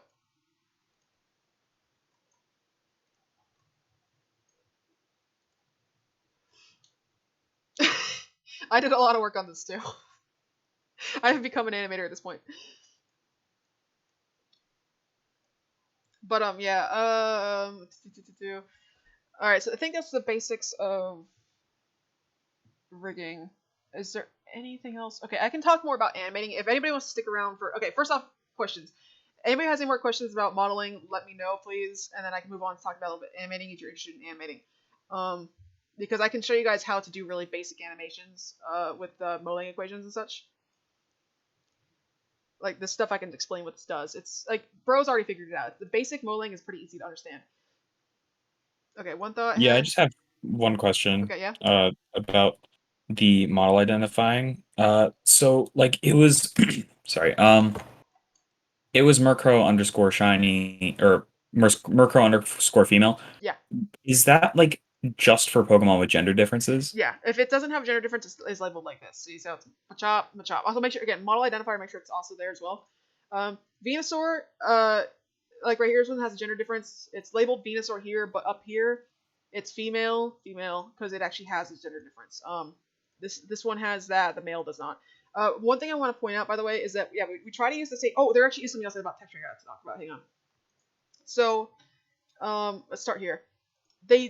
This one texture is used for both the male and the female, right? What the difference is that like the male model doesn't use this bit of the texture right here, right? It's only the female that has that block. So just or if they have like longer or shorter ears or something, you're gonna like move the UV from that part of the texture to the shorter version of it, right? It's gonna use the same block but different lengths. So let's take a look at like Rattata.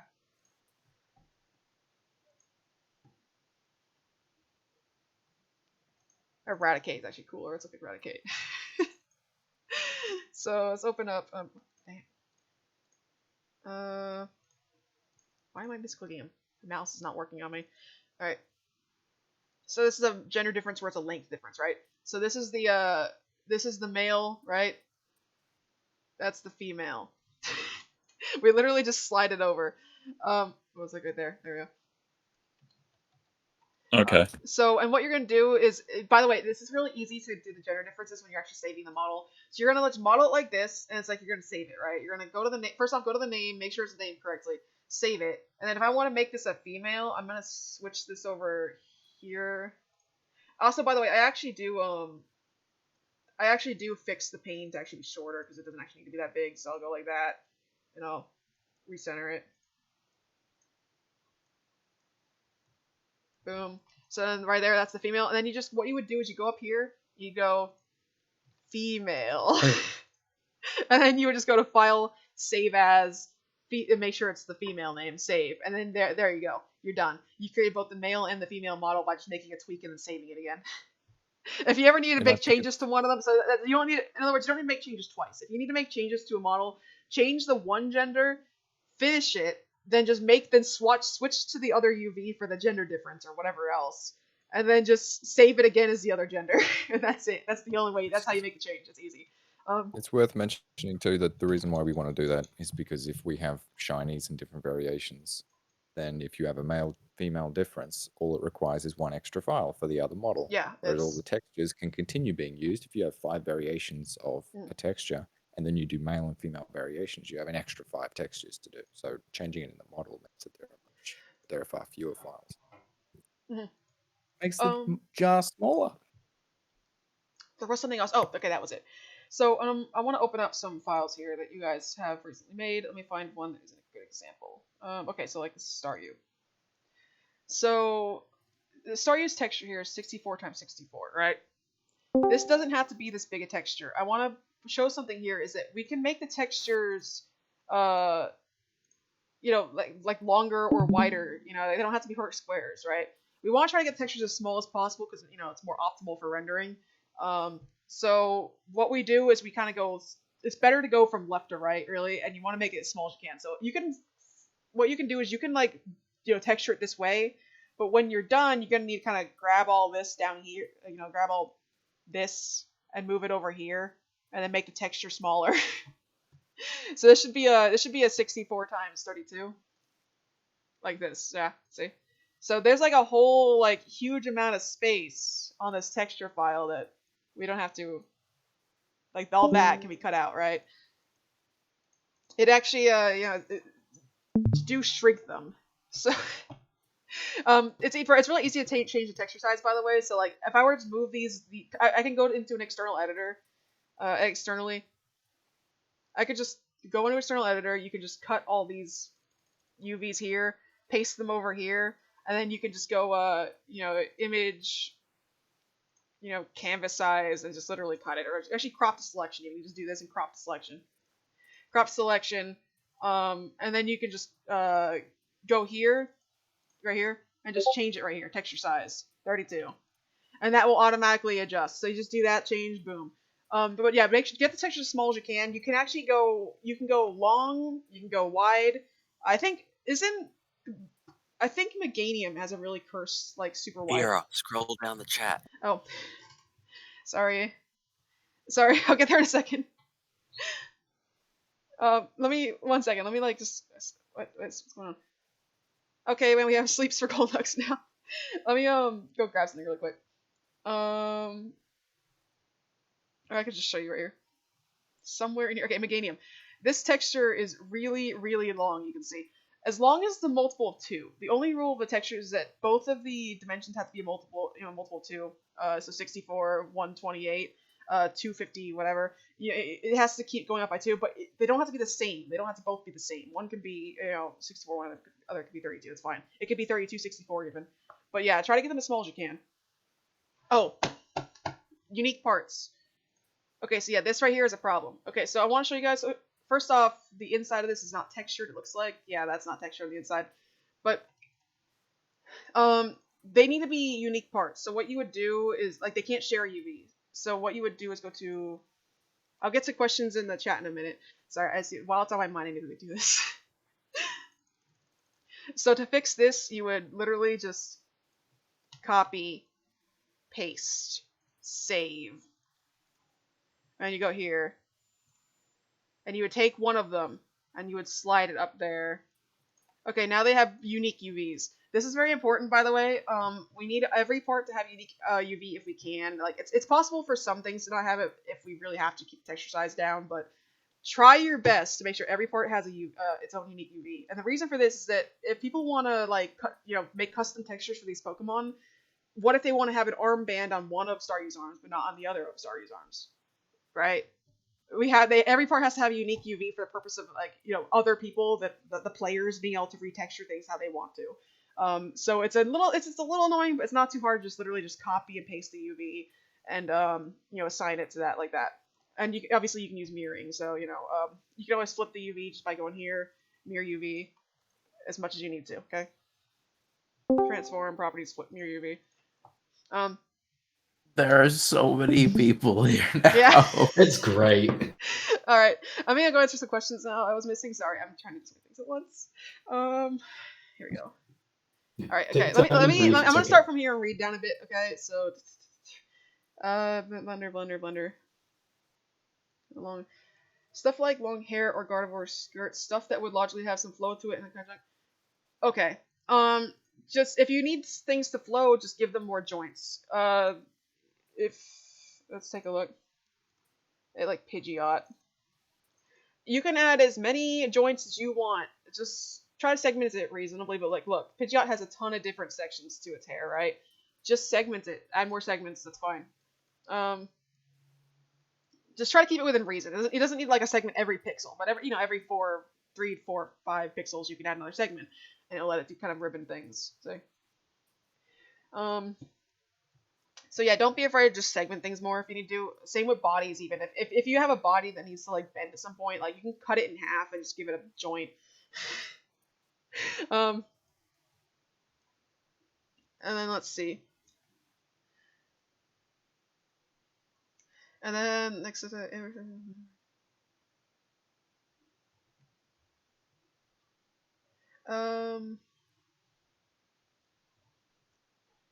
Let's see. Venusaur Mega, yeah, it'd probably be Venusaur _ Mega, yeah.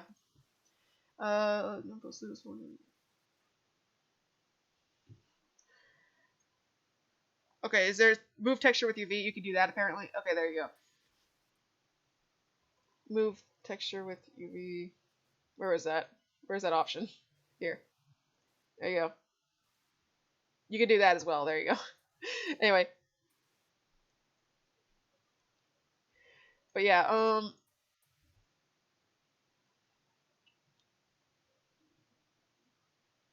Meloet's hair would probably be Pains, I think. Let's take a look at it.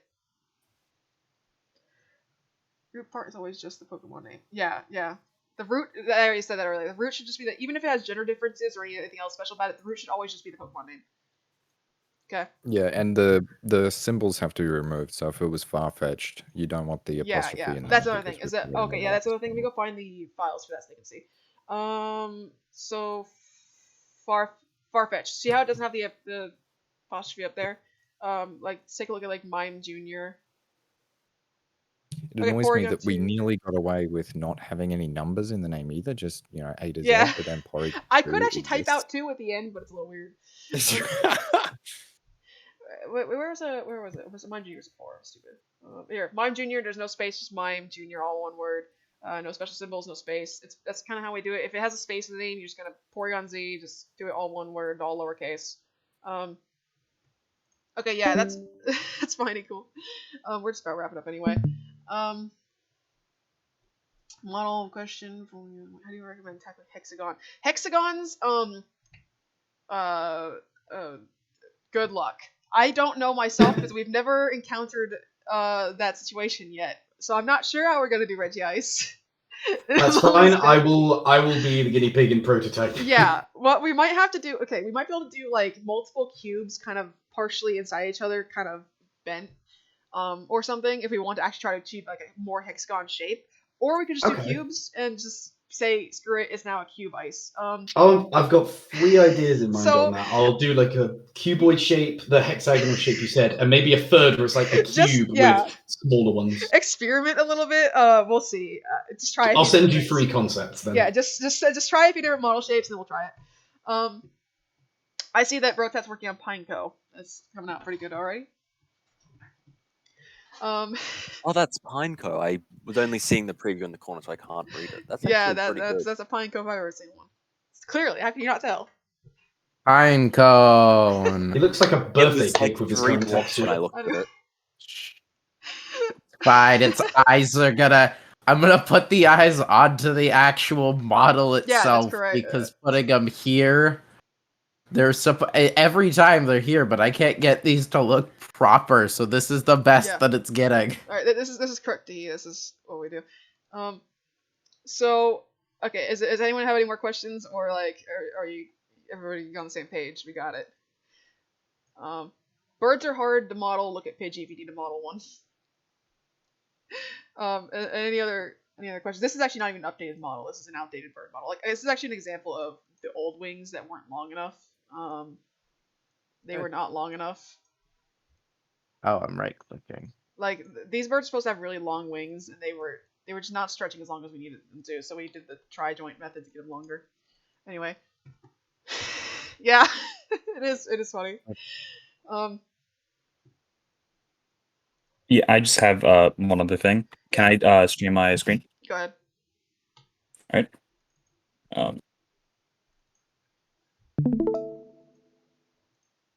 For Tinkaton, I had something kind of weird for the way the mouth worked. As in, this is the plane that I used, and it has this on the back. Wait, what? And then the mouth closed. It looks like wait, what'd you do? Yeah, like it's bigger. I think he has 2 planes which would get swapped out, open and closed. Okay. So I have this. This is just on the face, but I could also add that as a separate plane. But then there's also the mouth closed, which for some reason is not showing up. Because I think is it behind? Yeah, try moving the blue axis a bit on the move. Yeah, it could be that. I think No, I think the texture's just gone. Okay. Wait, were you flipping it around? I did wonder if. Yeah, I was trying that just to see. It looked like gonna get rid of that. It looks cursed, but it looked like that. Oh, no, it's a new. It's doing a new. Okay, so that's what its mouth is. That's actually quite clever. That's actually really clever. I think we could use that more often. Honestly, that's. Bro, you wanted to put that to do the double eye with the narrow dash. You might be able to do this. How did you do it? He did some panes like overlapping. Okay, like show him what you got going. Like just put it all back. Put it all back. Yeah, the way it worked is I have this just on the face texture, this like line, and then I have this pane that has some cutouts, but I use the background there to give it a little bit of extra space. I was to gonna have say, like thinner lines. not just so the other thing though, where you did the one mouth, the woo face. Do the I don't know if that would work this for this bit, this what those this bit, this right here. This is when you did this. You can actually do multiple panes kind of like that, to where you can do that. Look.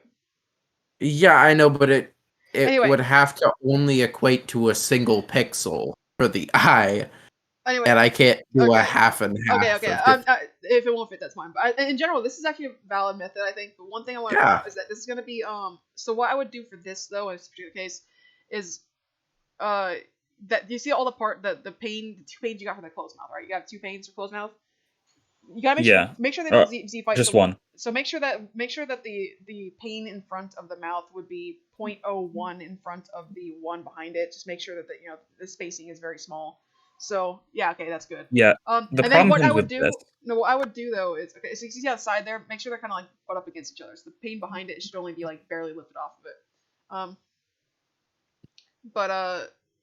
Yeah, make sure it's like as tight as you can get it against the pane behind it, like 0.01 off of it.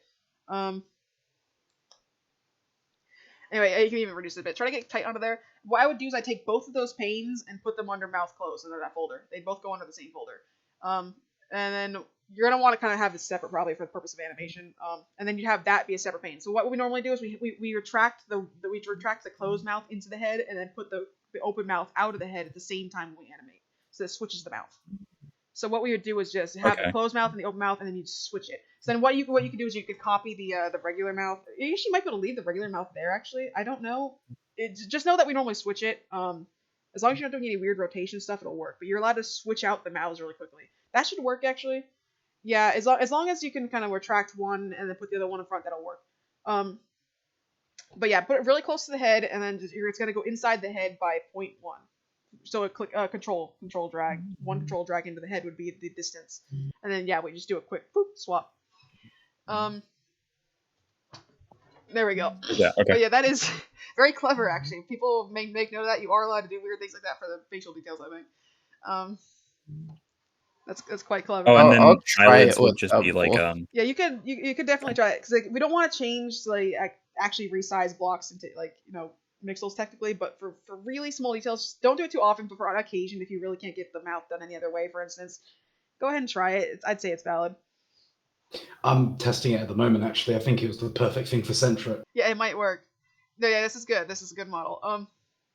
Yeah, with double, I did in fact do mixels on the eye. I'm looking at this here. You might want to do for its hair 2 blocks. Maybe it's like a thinner block, like a smaller block on top and a thicker block on bottom. So maybe that would be split to a smaller one there and then thicker. I don't know. But yeah, that makes sense. Yeah, you're allowed to kind of things like that, kind of do multiple blocks to kind of do varying thickness.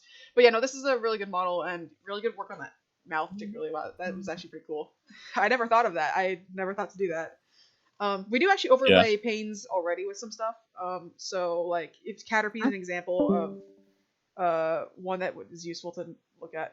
By the way, always look at similar models whenever you're making things to see how they're rigged and things like that. You might get helpful information. You know what I mean? But we actually do that with Caterpie to where so great. Yeah, we do this with Caterpie where it's a 3x3 with a 2x2 in front of it to create a ring. See? So you can do things like that. I think Double's gotta stay mixeled, honestly, unfortunately. Or have the Ditto look, because either I can do this with mixels. The Ditto look would probably work. We can take a look at it later. We'll figure it out. When it's finished, I'll take a look at the end and then we'll decide. Oh, it is finished. All right. Okay. There's one thing I dread about this, and that is the fact that I have to make these all into planes because I didn't think about the back. So yeah. Mm-hmm. Yeah. That's the one issue. That's the downside of the back face cooling. Like I said, the back face cooling is for the most part to our benefit, just because it lets us do fully flat parts, but it does mean we had to suffer this. I'm so sorry. Yeah. Back face means we can have Bulbasaur's ears differ on each side, but it means we need to make everything panes if we want transparency. It's a pain. It's a trade-off. It's a fair trade-off. Okay, so yeah, is that all the modeling questions, or if anyone wants to show me anything they're working on with the modeling, that's quickly answering questions. But Another thing is just he is looking pretty good so far. Let's see. His arms might want to be pains. He's pretty small. I'm not sure. Like you might want to ask Nub. Nub's sick right now. He was actually too sick to show up because he just had a headache and was not feeling good. But why don't you go ask Nub later his thoughts? Like, this might be too much detail. I don't know. This might be pains. Just check in with him and if he thinks it's style or not. Like, I'm the art director, but technically Nub's more the expert than me at his style because he invented this style. He is the one who created this style that we're working in, so he would know better. No, yeah, obviously these textures, but yeah, no, you're all getting better at textures and things. Just keep working on it. Keep practicing. Definitely, whenever you're unsure, like, just really analyze a lot of the existing models really closely to kind of see how they're done, and try to copy the way they're textured and things. It's not even completely consistent across them, but it's mostly consistent. But just this mess we've created across all this. Yeah, that makes sense. Like I said, just consult Nub and see if he has any suggestions. I think that's probably fine though. Crest. Anyway, I'm gonna talk about animating. Like, I should show you guys how to animate if you want to stick around a little longer. You're free to go if you think you've got everything and you have no more questions. I don't think there's anything else I missed. Yeah, I think I covered everything I needed to that was pressing. Yeah. Oh, the lighting angle. One thing I should probably mention for lighting, and why I think about it. Imagine the sun. See where my mouse cursor is? Around here. Imagine the sun's kind of like right about here. So it's the light's gonna hit mostly from about this diagonal angle. It's gonna be a little bit on the front, but it will still hit parts of the back. Like, the back won't be entirely in shadow. Okay, so it'll be less light in the back, but it's still gonna have some light. So it's like near directly overhead, but not quite. That's kind of our lighting angle for most of these. Oh yeah, no, Keen, you definitely keep working on models. Like, people like Joe are the ones who are working on animation. Anyone else is interested in trying it, you can stick around to learn. If you don't want anything to do with it, that's fine. Do you have 2 minutes to quickly have a look at the centric? Because I think it might be very close. Let me see the centric. Show me the centric. Centric stream. Oh, like, that actually is a cute face. Let me. Yeah, I incorporated a bit of what we just discussed about it. So I have a slight. It's like, the problem was I needed like a triangle shape, like up here, but I couldn't do that with 2 pixels, and it looked weird otherwise. So I've got a couple of concerns. What you could do, obviously there's extra things. What you could do is, one suggestion is that you could do 3 pixels and just literally do like. You could literally just do a 3 wide, like 1, 2, 3 pixels, and have like the bottom 2 slightly overlap, maybe.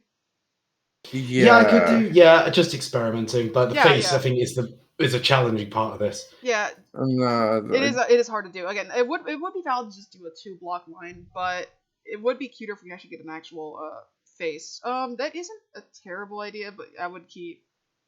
Yeah, the rotation. Rotation got isn't. the Yeah. joints. I'm just keeping them straight for the animator's sake. Yeah, that does work. No, I do have a couple of things I need to point out just about. Yeah, no problem. About them. The feet are substantially too big. I would make the ankles. That's a good point. Yeah. The feet are substantially too big, and the arms are way too small. I would make the arms a tiny bit bigger, like a little bit longer maybe, and then the other thing is that the legs, make their ankles 1 block wide, not 2 by 2, and then make their feet overall smaller. But yeah, just do that though. Yeah, no problem. But no, it's coming along. The mouth, I don't know. It's a really small mouth. The mouth looks a little bit too much like a creeper right now. Yeah, I felt that. I did feel that. Really that's why I wanted to get some thoughts on it, because it being pitch black is really off-putting right now. Yeah, you can make it a bit off black, so maybe it'll be like a really dark brown or something, or like a dark gray. Yeah, no. Never have anything black ever in this mod. Really it's funny. Just a creeper. It's a creeper. It's a creeper with a tongue. But yeah, no, that idea didn't work out, but that's fine. Let's see. Yeah, but you can definitely get in. Bro's got really good style here. You can definitely hop in chat here with the other artists whenever you need. If anybody needs help, like with anything, just hop in here, and people will probably just hop in when they. You've seen how all the devs hopped in when they saw us here. People will just hop in when they see a stream going and see what's going on. So if you want help or like to consult the others, there's tons of artists here now that can help you. You don't be afraid to hop in here and just be like, someone help me. Yeah, I'll definitely keep it in mind. I've still got a fair bit to learn in terms of like the fine details, I think. Yeah. You're getting okay. Like the one thing I will note about like texture style is that like the shading is not intense enough. So like I would say take that whole texture, just crank up the contrast a little bit of the whole thing, just a tiny bit. More. Yeah. Nice. So like the lighter one's lighter, the darker one's darker, just by a tiny bit. So you just crank up the contrast. Yeah, no problem. I didn't know whether to do that originally because obviously his normal image is very plain. Yeah. It's also that like our style is that we kind of have a lot of we like having a lot of that contrast. It kind of makes it pop out in the Minecraft world. Yeah, no problem. But, I can revisit it. You are getting better at the texture style, though. It's getting more random, closer to nubs. Keep working on it, but you are starting to pick it up. You could Bro here is one of the experts on the texturing, so he can always help you. Yeah, you're getting it though. keep practicing. Getting there gradually. Thank you. Perfect. Yeah, I'll touch up the arms, legs, and the face a little bit, and then we should hopefully be good to submit it. All right. So okay, are we good with this? I'm gonna kind of talk about some animating now, if whoever wants to remain. I mean, I want to learn about it, but my grandpa's been here for about 2 hours now, and I've been ignoring him to hang with y'all, so I'm gonna go spend time with him now. You can catch the recording. I should still be recording this. Yeah. All right. If I have any questions, I will just DM you with the word "help" in all caps. there you go. That's exactly that is the proper procedure. Yeah. This is the formal way to ask for help. Perfect.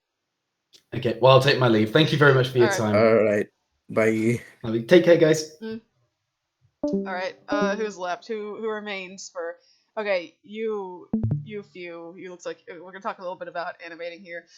All right, so a whole 3 assets. All right, so let's talk about some basic modeling. You've already been animating, Joe, and I think you seem to have it pretty well down. But I will just make sure everybody understands how it works. Do you understand? If you have any questions, let me know. You understand like all the parts of the equation, what they all do? Then are you good on that, or do you want me to like clarify anything?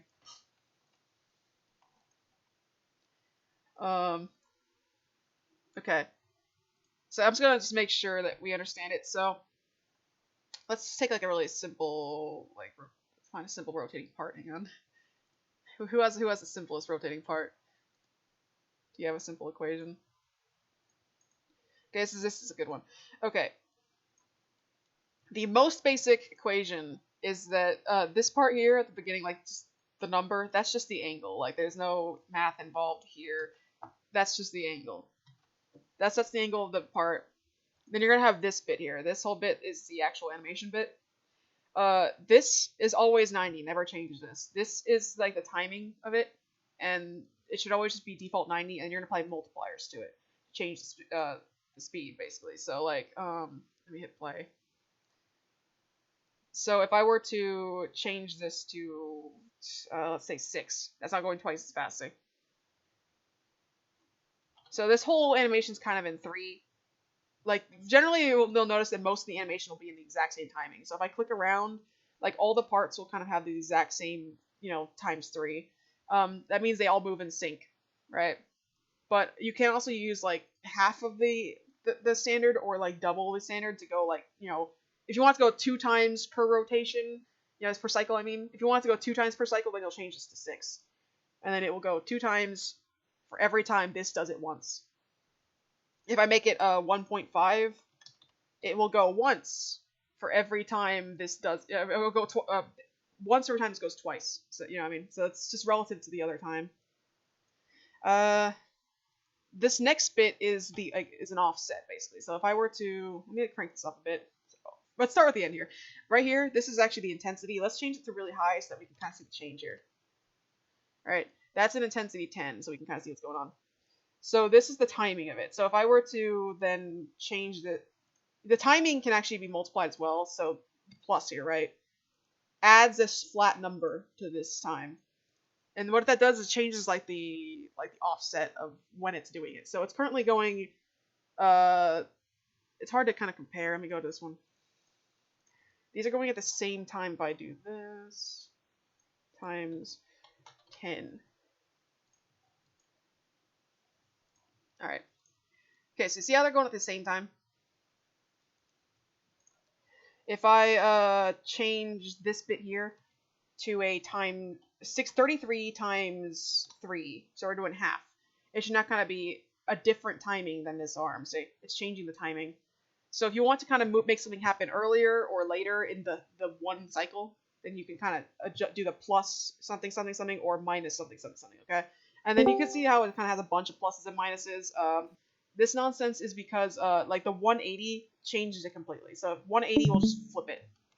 It's now flipped. So kind of hard to see. Hey, all you Let me cats and chicks out there. Hello, we're recording right now.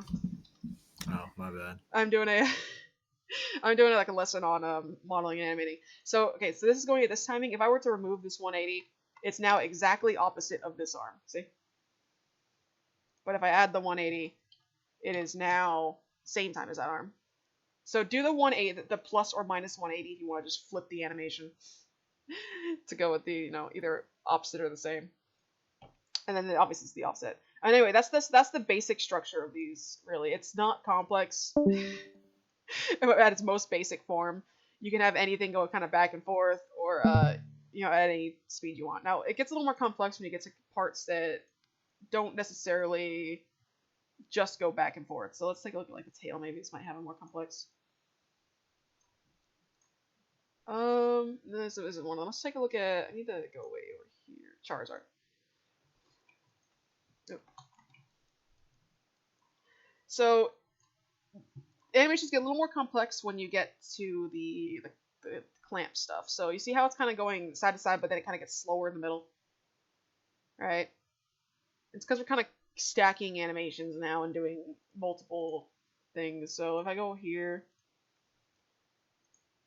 because this is two animations going at once. So two animations going at once, but with this one having half the timing is having it do like a little stutter. So you can kind of start stacking animations to get different movements. So this is the same one, but this is actually this is the same as 1.5 by the way. 3 divided by 2, 1.5, exact same timing. You can write it either way. It doesn't matter. But yeah, it's going at half. This is another rotation going at, you know, half the rate that this one is. That's causing this interesting motion. So they start getting more complex when you start stacking them, and then it gets some motions get even more complex than that. Let's see if I can find one. Here we go. This is like a clamp. Let's take a look. 10. Okay. So I want to show. Okay, actually, this is something good to show off. See how it's kind of doing a jittery thing when I change the intensity of this one, right? The reason for this is that you see how it's got these extra numbers at the end. When we start getting to this, where it's a clamp and then it has the equation inside it, this lets you kind of cap the maximum. Like, it's hard to explain this because I even don't fully understand it myself. That's I'm gonna be real. This is currently set to 10, right? And that's 1. If I change this to 10 and 10, it'll get much smoother again. So if I change this to 10 and 10, not that one, what's the wrong one? This one, first one. 10, 10, and 10. The middle number I'm not checking entirely. So yeah, see how it's all smooth? If I cap this right here, it kind of sets the maximum like time that it will. How do I explain this? It's the kind of thing where I use it all the time, but I don't know how to explain it because I don't know the technical term for it.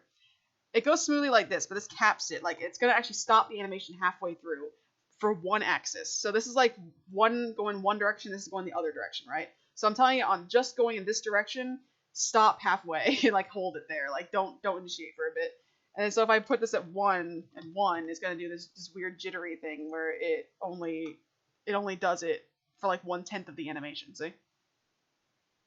So it kind of just holds its position longer. So if I were to make this 10, it would go in one direction but not the other. Actually, I think are these ones opposite? Let me take a look. They are actually, okay. But see how it's holding that? It's not going any further. It stops there, and then it goes this way, and then it stops there. Yeah, these numbers at the end, they're kind of just that. It's really weird. I play with it a lot, but yeah, it's hard to.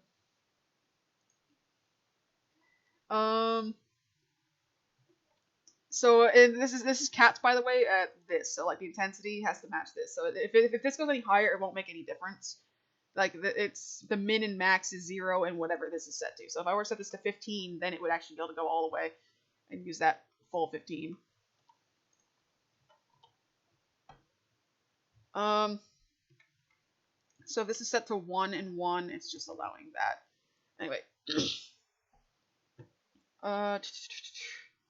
So yeah, that's the one complex thing that's kind of really hard to explain, but you can kind of put caps on them. And then there are some even more complex things I've seen Arthur use, but I don't use them very often myself. One thing is, I don't expect you animators to actually do full walk cycles in Molang. You can copy and paste, existing animations, tweak them if you know what the values do. If it's out of your scope, that is fine. I want to show off one particular Pokemon. What is okay to do if you don't know how to do like really advanced Molang is, let's take a look at Caterpie's walk. So Caterpie has a walk like this, to where its body motion is for the most part in Molang, it's all equations, see? But its leg movements, let me like down here, this bit. For part of it actually has keyframe for part of its animation, in time with the length of the, I think is 1 equal to, take a look.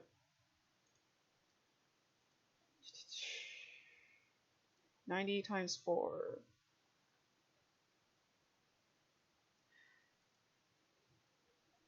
Okay. So it looks like 1 second is 360. Is that how it is? I don't know. So you can actually make a walk cycle kind of with the feet that is using a mix of keyframe and Molang. So like these ones are actually just on a regular Molang rotation, but then this bit's actually just keyframed in. It just chose the positions of it all, so and that's fine. Like if that isn't accept for walks and things, that's totally acceptable to do. Because like idols, I kind of want them to be pure Molang for the reason that like we can copy and paste those onto other animations. Like it's something that we commonly do is, let me take a look at Charizard again. Close some of these. I need to fix Jolteon.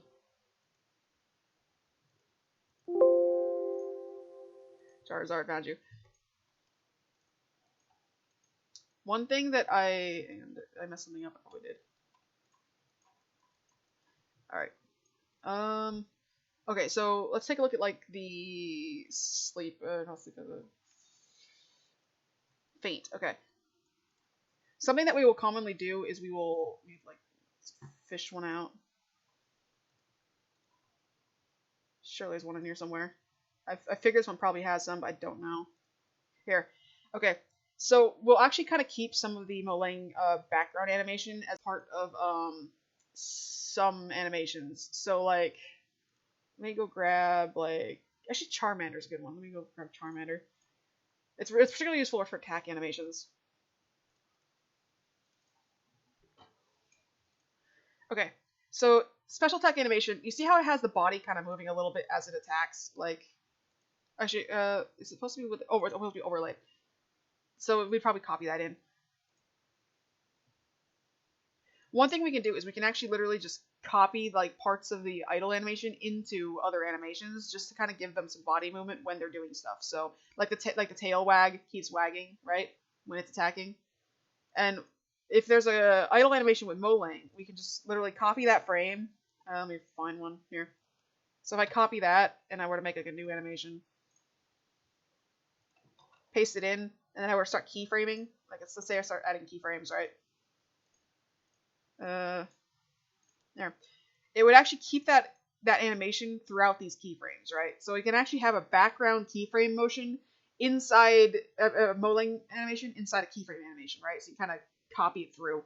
And so it's useful to have our idols in pure Molang for that reason, is that we can just copy and paste motions into other animations. It's useful. So it's preferable to have the entire idol be Molang if we can do it. It's for the most part, it's mostly just like side-to-side rotations and stuff, so it's pretty easy. And you can always copy them from other animations. Yeah, he did actually have some in there. He had some in the Charizard. The Charizard had some in the wing and somewhere else. Let me take a look. Some of his do. I've seen it. He does use it here and there, just not consistently. But he does use it for like the body and like wings and such sometimes. Like the wings have it here. I might have it in the body too. Let me take a look. Somewhere in here. So many parts. Imagine keeping track of this many parts. Yeah, he has it here too. He does have some background motion in his animations. But the walk cycles though, I'm definitely okay if you people want. Oh, actually, that's another thing you can do. By the way, I forgot to mention. You're allowed to overlay animations. So let's say, see how Charizard has this walk here? It's really funny. It's actually meant to be played with the idol. So sometimes if you think that the idol animation will work for its walk as well, you just need to add leg movement like this. Like we decided, like let's just add leg movement to this, and it works fine. So we did. We just added leg movement to this, and that's his walk. You can stack them. So we're capable of. You gotta let the devs know whenever we do this. By the way, so like you're allowed to do it to where like you literally just animate like a walk and you stack it with the idol. But whenever you do that, let the devs know that you've done that so they can implement it like that. But yeah, that is a shortcut that can be used. You could just do like it's entirely separate animation, or you could just overlay. But let's see. The walks though, it's definitely fine, just like a Caterpie over here. It's definitely fine to use keyframes in walks. Mix it. Like have the majority of the small stuff be Molang and then do keyframe for the hard stuff. Is it use Molang used in a non-idle like it's a bit more if we want to add more like if we want like a natural breathing motion or just like a little bit of like wing flutter or something, if you just want like a little bit of natural motion in an animation without having to keyframe that in, the Molang is really good for that. You can just paste a natural motion in with one equation and then you don't have to animate any part of that, and it's just useful. So that's why we like having the idols done entirely in Molang though, because we can so the sleep animations are entirely using that. Like Lampiers learned how to do that. You just take equations for just adding natural motion, and it's just all equations. So it's when you learn how to use it, it's actually faster to animate things. Like imagine having to keyframe all that in. Imagine having to keyframe all of this idle motion in, right? Or you can copy paste an equation and change one number. You know what I mean? And so if you actually know how to use the Molang, it's really useful. It's really easy to do things like this. This is really simply done. It's all entirely just equations pasted in. And I think, didn't you just copy it? Like, Lan, don't you just kind of copy it from the idol and just change a few of them? Like, that's all you gotta do. And look how good that looks from just copying the idol into the sleep. So definitely learn how to use the Molang if you want to animate, and then learn how to mix a keyframe. Because that looks great. That looks fantastic, and it's just totally natural.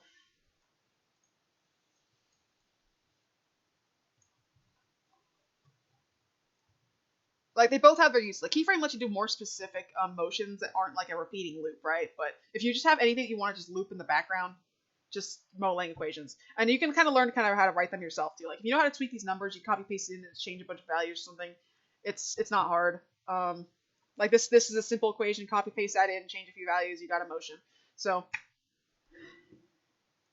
yeah. It just helps the animators to have a good idol done. Anyway,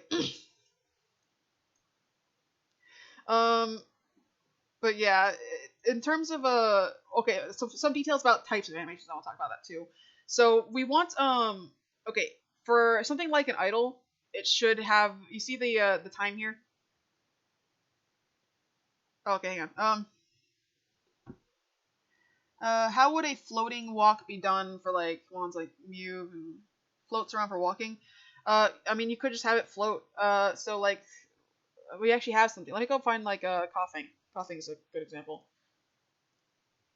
Coughing. It's like 90 something, I think. Where's coughing? Somewhere around here. Am I missing it? It's probably like right in front of my face and I'm missing it. Okay, here it is. It's 100 and something. Alright. So here's just a floating animation for coughing. It just literally does this. Yeah, it was like around somewhere toward the end. It literally just does this. Like, when it comes to, like, obviously you can change, like, how much it floats and things, but, like, yeah, you can literally just kind of have it, if you just do a position and a rotation, just kind of giving a little bit of, like, side-to-side rotation or something, and then, like, up and down position, you can get something like this. So, like, this would be moving forward. It'd go, woo. Yeah. Yeah, just kind of, just do the idle, tilt it a bit, exaggerate it a bit. But it's basically, this actually has a lot more kind of side-to-side rotation, but it's reduced when going forward. See how it's kind of more, it's more forward-back rotation, and, like, kind of moving its body forward and back. But when it's idle, it kind of goes side-to-side. So, like, this is just with this orb thing, though. But, like, generally, you kind of want them to kind of look like they're moving forward, so maybe they're more focused in their movement, just kind of move more front and back. Like that, though, see?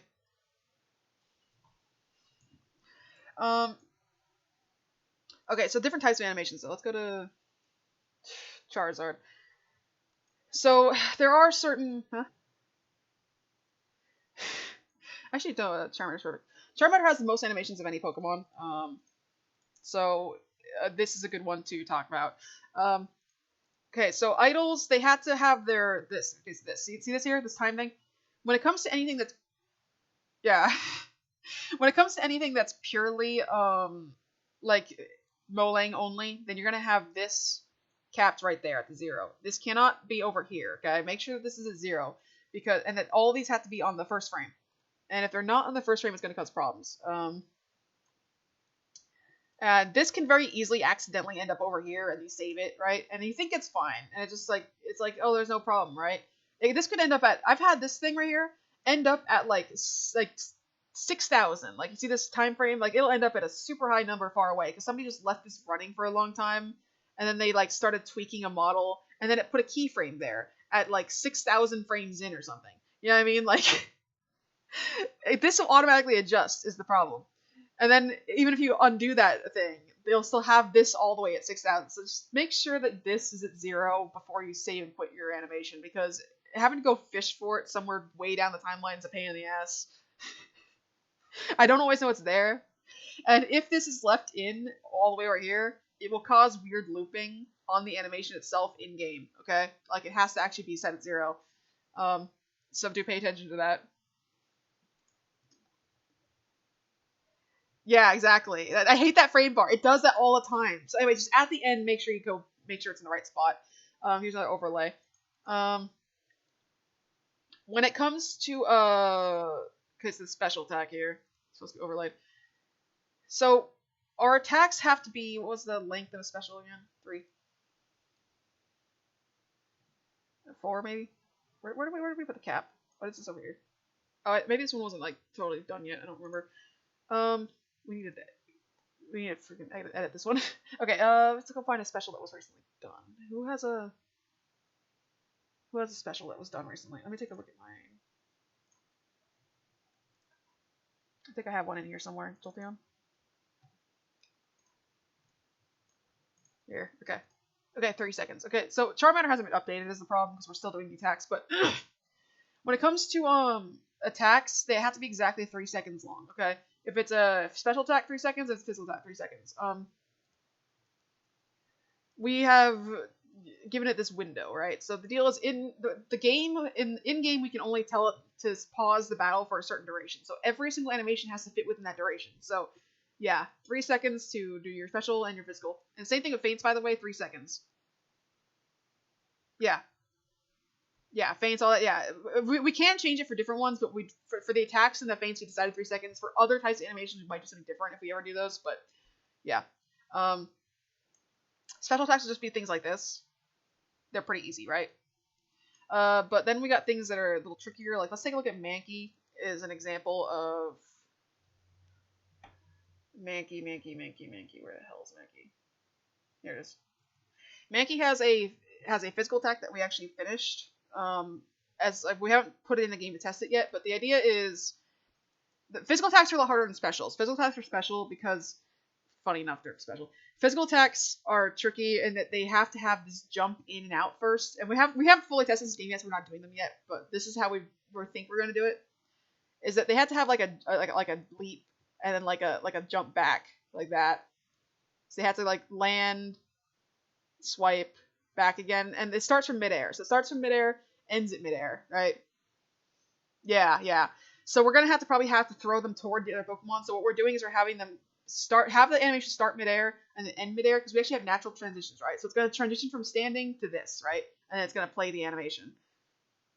So midair, and then by the 0.5 second mark around here, it lands, does the attack, and then around the 2.5 second, it's gonna go back, jump back again. So it's like a half second here and a half second here where it's gonna do the leap motion, and then we're gonna have like 2 seconds in the middle to actually do the animation. Okay, and then we're gonna have like the caps. So you can always like start like you could like just actually do the 2 second attack and then just cap it at the front and back with the leaps. But yeah, we're gonna have to probably do something like this for physicals. It's gonna be a little tricky. And then the feints, though, is something I want to... Let's go find, like, a good one to Charmander. Feints is one that we probably need most urgently, because we haven't implemented the attacks yet, we're going to later. But the feints is something we're actually implementing now. Yeah, it's going to be weird. We're going to see what the best we can do to make it look good. Okay, so feints is weird. They have to be 3 seconds long, but there's, like, a special condition. So we have it play the feint, and then by around the 1.5 to 2.5 mark, somewhere around here, it has to hit the ground. Like, it has to have, like, at least a half second, ideally 1 second of time being on the ground. And the reason for this is that when they start retreating back to their Pokeball around the 2 second mark, okay? I think it was actually exactly 2 seconds. At the 2 second mark, they're going to start retreating to their Pokeball. So they're going to be laying on the floor for this duration where they're going back into the Pokeball, okay? It doesn't have to be exact. It can go a little bit over, a little bit under. So like Charmander hits the ground at around 1.5 when it hits, and it settles at around 2. Okay, so there's like a half second of hitting and settling. And then from there it does the laying there. Yeah, basically. You kind of want to aim for 1.5 to hit the floor. It can be a little more, a little less. There's like a settle period where it's kind of like hitting, settling, about a half second long, and then the second of laying there. Now, it's a little different for every Pokemon, so like let's go back to Mankey for a second. Mankey, I think, is a little early. So Mankey does it like around...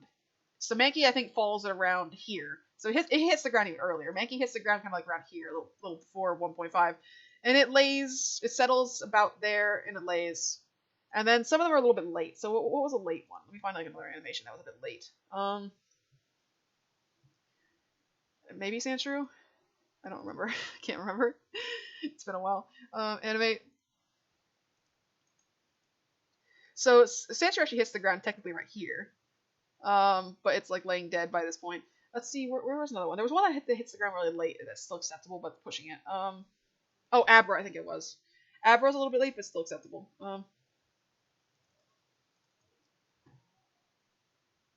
Okay, so let's take a look at its feint. So Abra doesn't technically hit the ground, but like it's kind of like does the stretching thing. It lays dead. Oh, actually, we did manage to get this kind of because like around here, okay, it's kind of hitting the ground here. Technically, it's hit the ground, so it's hitting the ground around closer to 2. It's settling for about until here, and then it has about. Oh, this is actually a little bit over. I can fix that. So it's settling it around. Okay, so it's kind of hitting the ground here, about 2. So it's like a half second past the 1.5. It settles to about there, and then it lays dead for a little bit over half a second. So it's a little bit late, but that's fine.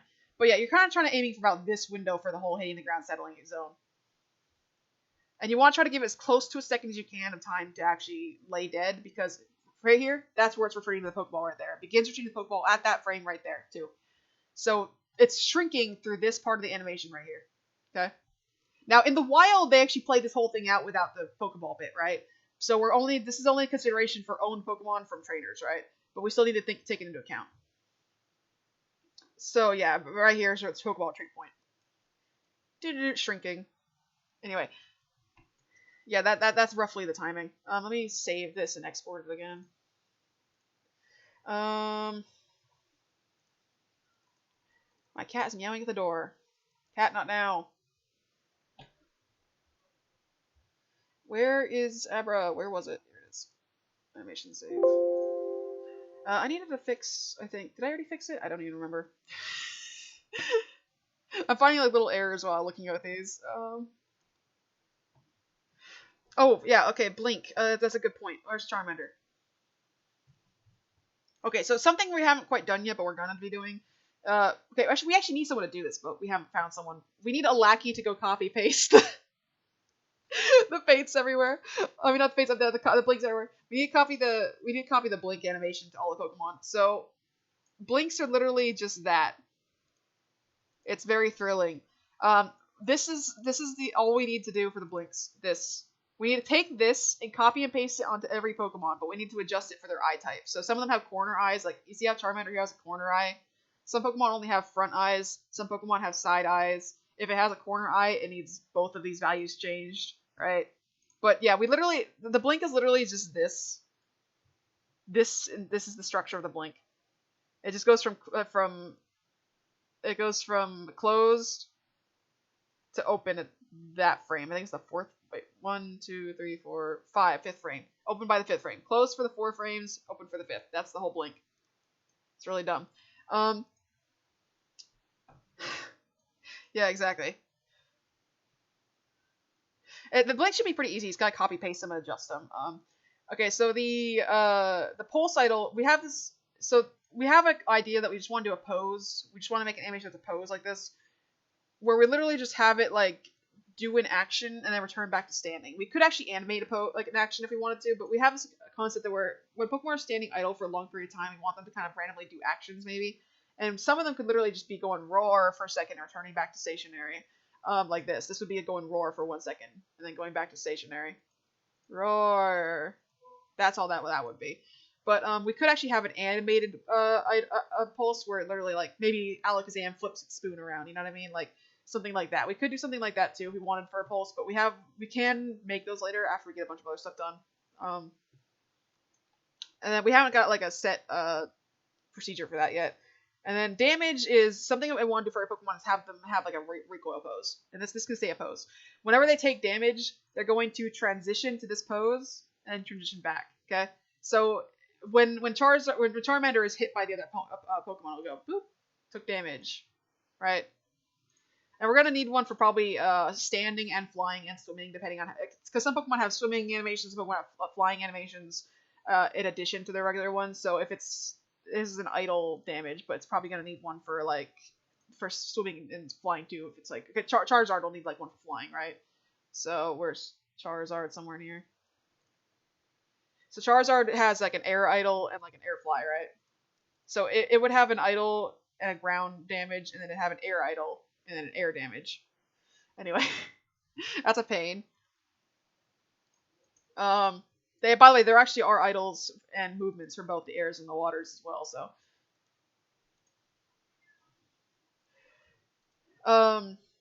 is that all the animation types, or was there any more? Let's take a look. I think that was all the basic things. Yeah, Charmander has the most animations, so that's kind of just gives you an idea of how many we want to do ultimately. Yeah, some Pokemon. I think the maximum will be 3. If a Pokemon can fly, swim, and walk, it's gonna have 3 different sets. Which Lugia can fly, swim, and walk, so it's gonna be a pain in the ass. I know Gyarados has a lot of animations. Let me take a look at that. Oh, actually, no, it's not done yet. Never mind. I haven't imported it yet. It has a lot of animations made, but I haven't put them in yet. But yeah, they do actually have to have extra animations for being special movement types. It's pain. Let's take a look. I'm already losing them. Golduck.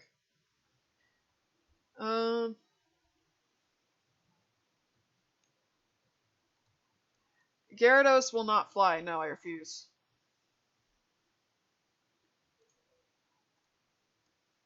I just watched the whole movie where it leaped into the water and did not fly. They cannot fly. I'm sorry. They did not fly until new gens. This was a new invention. It did not always fly until recent generations. Okay? And I'm not gonna just, if you are, sure, fine, it changed, but you cannot say that it used to do it in the old days when it did not. I swear. Anyway. Yeah, walk, ground, idle, swim, has to have all that nonsense. For lamp, what we can do for that is honestly, we could use the ground ones and have them sink to the bottom. I'm not gonna lie.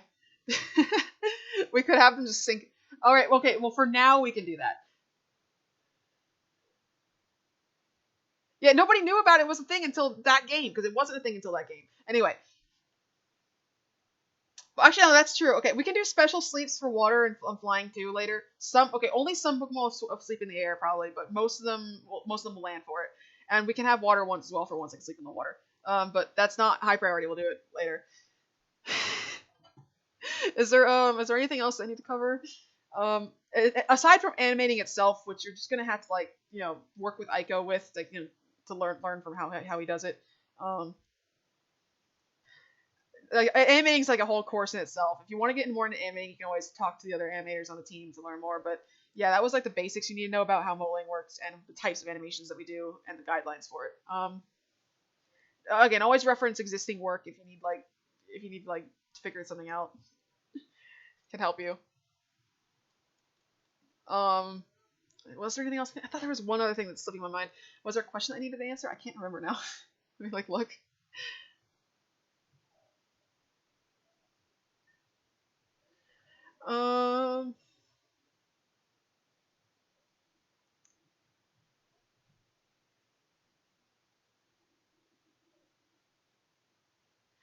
Okay, Lamp, if you want to do like the blinks, that would be okay. The pulse, we don't need that necessarily right now.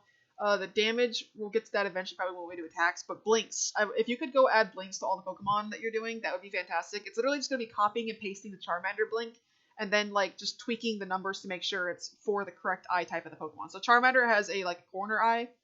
For the other Pokemon, you're gonna there might be side eyes or front eyes. It's just gonna be literally deleting a number. So. Like, if I want to make Charmander's blink... Oops, I've already messed it up. If I want to make Charmander's blink into one for a front-eyed Pokemon, I literally just delete the one axis. It is now a front-eye blink. It's literally just going to be copying and pasting this blink, and then just changing the number for the eye type. And it's that dumb. It's going to be copying and pasting it everywhere. Anyway, if you want to do that for every Pokemon, I would appreciate it because it will let us actually close the eyes of all Pokemon to not only blink but also sleep and things. If anything's lacking eyelids, by the way, you can also model that in if you know how. If you don't, you can always just let us know and we'll have one of the other modelers do it. Because some Pokemon don't have eyelids and they need them. So, unfortunately, a lot of Pokemon need some overhauls. Yeah, we're gonna have them all blink at some point. Sorry. It's, like a lot of the old models haven't been updated. Like there's so many of them that need updates, so we're just gonna have to work through them slowly and keep updating them. Okay, people are leaving. Oh, was there anything else? All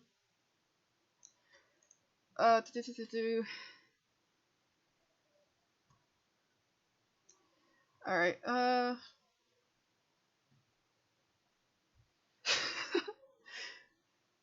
Spearow needs a whole bunch of overhaul. Its whole body's messed up. Fearo's the worst. I don't know if you've seen Fearow, but Fearow needs help. Fearow is not in good shape. Fearow is really screwed up. Yeah, there's a lot of old models that just need some help. They're not done. They're not done. Let me take a look at this monster. Okay, so Fearow, it's like it can't really put its head in any other position but this. It's like stuck-ish. Like, okay, let me go to the animation. So if I want to change its head, I can't really too well. I can't bend the neck. I can change this bit and this bit. But I can't bend the middle part of the neck. Yeah. And then its wings, this is the best I can fold it, but I can't properly fold the wings. Its legs basically have no movement last I checked. Let me take a look at the legs. The legs are all one piece. They have no bones in their fingers. They can't bend them in any other way. The beak does not open, I don't think. Oh, it does. Okay, that does have that. It doesn't have eyelids. Like, Pokemon like this needs some help. This is currently, it's like idle and fly. It's not it's not doing well. It needs some help. Anyway, yeah, these are old models that need updates. They're not up to standards. They need help. Anyway, it isn't. No, that's it. The textures. These are actually old textures. You'll notice if you like look at older textures, like cat, please. It's still meowing at my door. Let me get the cat.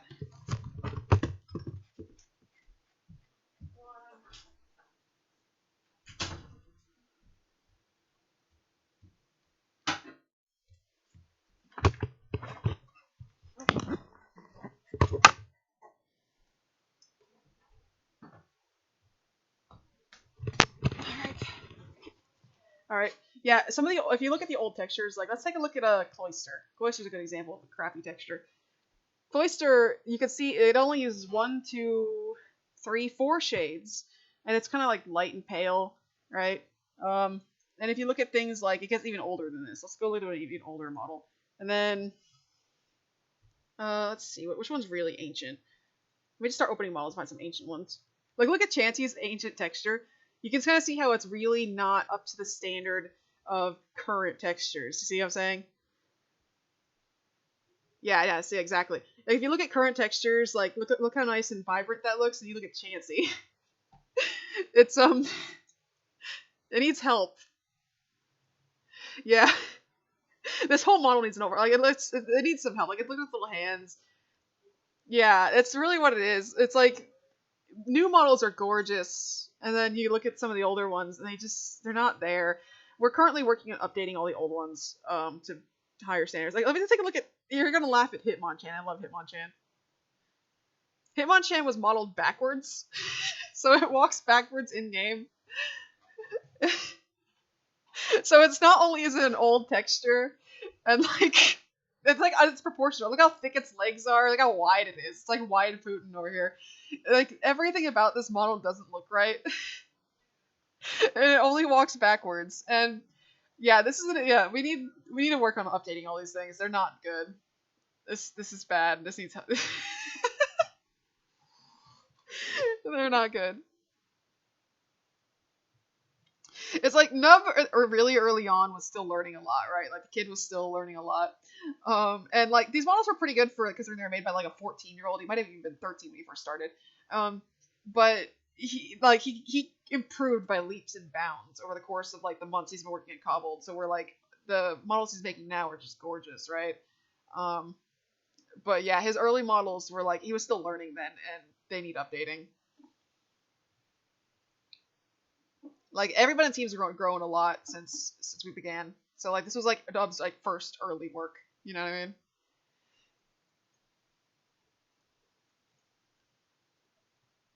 Like they're not bad, but they're not terrible, but they're not the standards that we have now. Anyway.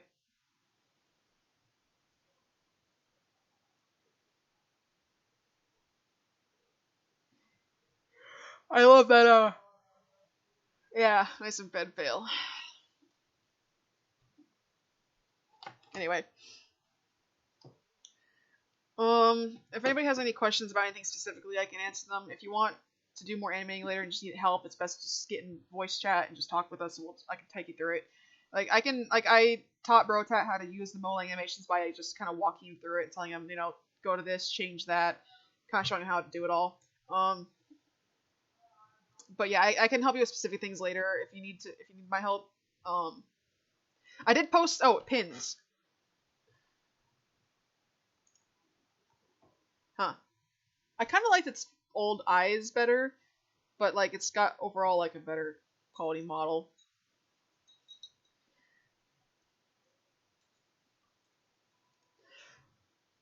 Yeah.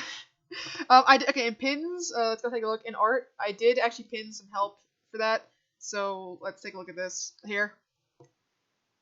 This here can help you with the basic modeling stuff. It doesn't include the advanced information, but this is just all you need to know to kind of start with it. By the way, do you see the ×4? It can go at the front or the back. Same with this. These two, the 5 and the 4 here, the red and the blue, those can go on the front or the back of the equation. Sometimes they're tacked on the front, sometimes they're tacked on the back, but basically the 4 times or ×4 is the intensity, the -5 plus, or whatever, front or back, that's just the angle. Anyway, yeah, that's where you find the basic help for that. Anyway, I think we're done here then, if it's everything that we needed to cover. I'm trying to think if there's anything else. Yeah, does anyone have any questions about anything? Are we good? Did I miss anything? I'm tired. How long have we been at this? Oh boy, several hours.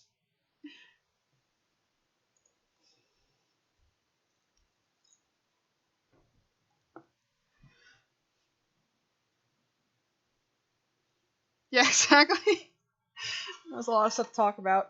Hopefully everyone's on the same page now with everything that, that was important. And if anybody has any questions, if can't remember something, let me know. I'll go over it again. But yeah, the better that everybody knows what they're doing, the less work it is for me and Nub to fix things up. We don't want to have to keep redoing things. Yeah, just spam our names. Be annoying. Try to defer to Nub for questions about modeling for the most part, and you can come to me about animation. Or Aiko can also help you with like general advice about how to animate something to look cool. But if you need help with modeling specifically, you should talk to me. Yeah. Hopefully you learned something. I know you probably knew a lot of that already. But you were doing a lot of the stuff right, Joe. You had a lot of it down. But hopefully you did learn something from this. But yeah, if you want help with just like how do I make this look cool, go to Aiko if it comes to animating. If you want help with like the modeling, you can come to me. If you need help with just general modeling, ask Nub about style, what you should do to kind of, model something. If it's about rigging, you could ask me though, because I'm better at the rigging. Anyway, hopefully I'm terrible at teaching. I'm sorry. I'm really bad. Scatterbrain. Anyway. Okay, yeah. If you want to start modeling Hollow, you can go for it, and we'll give feedback. Obviously, entities. I mean, because you were doing furniture before. And just be sure, as always, just, look at existing models, existing animations, and see how they're done to kind of learn from that.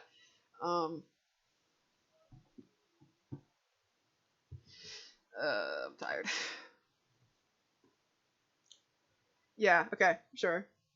Yeah. Definitely try working on nub style texturing. It's tricky to learn, but everybody's improving the more they practice with it.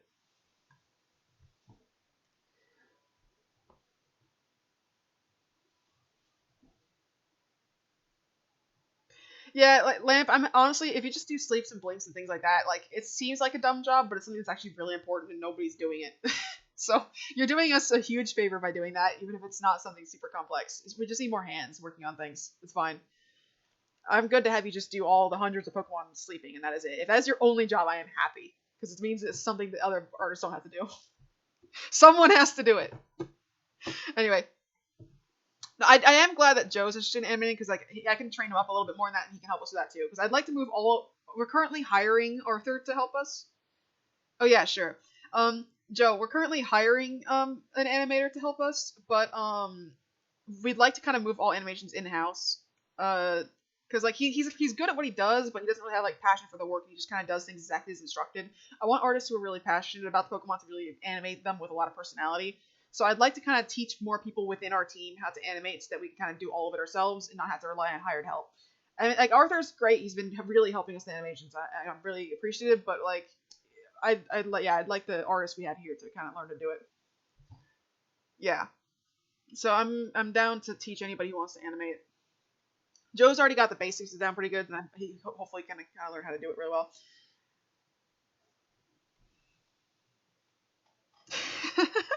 Aiko just does whatever he wants. There's no stopping him.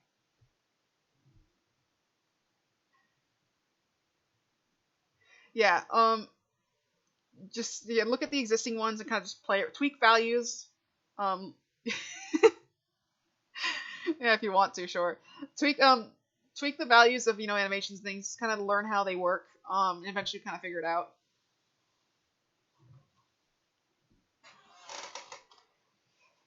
Anyway, I'm gonna wrap this up here then if we're all good.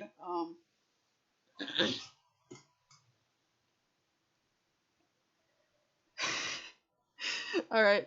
Goodbye, everyone, on the recording.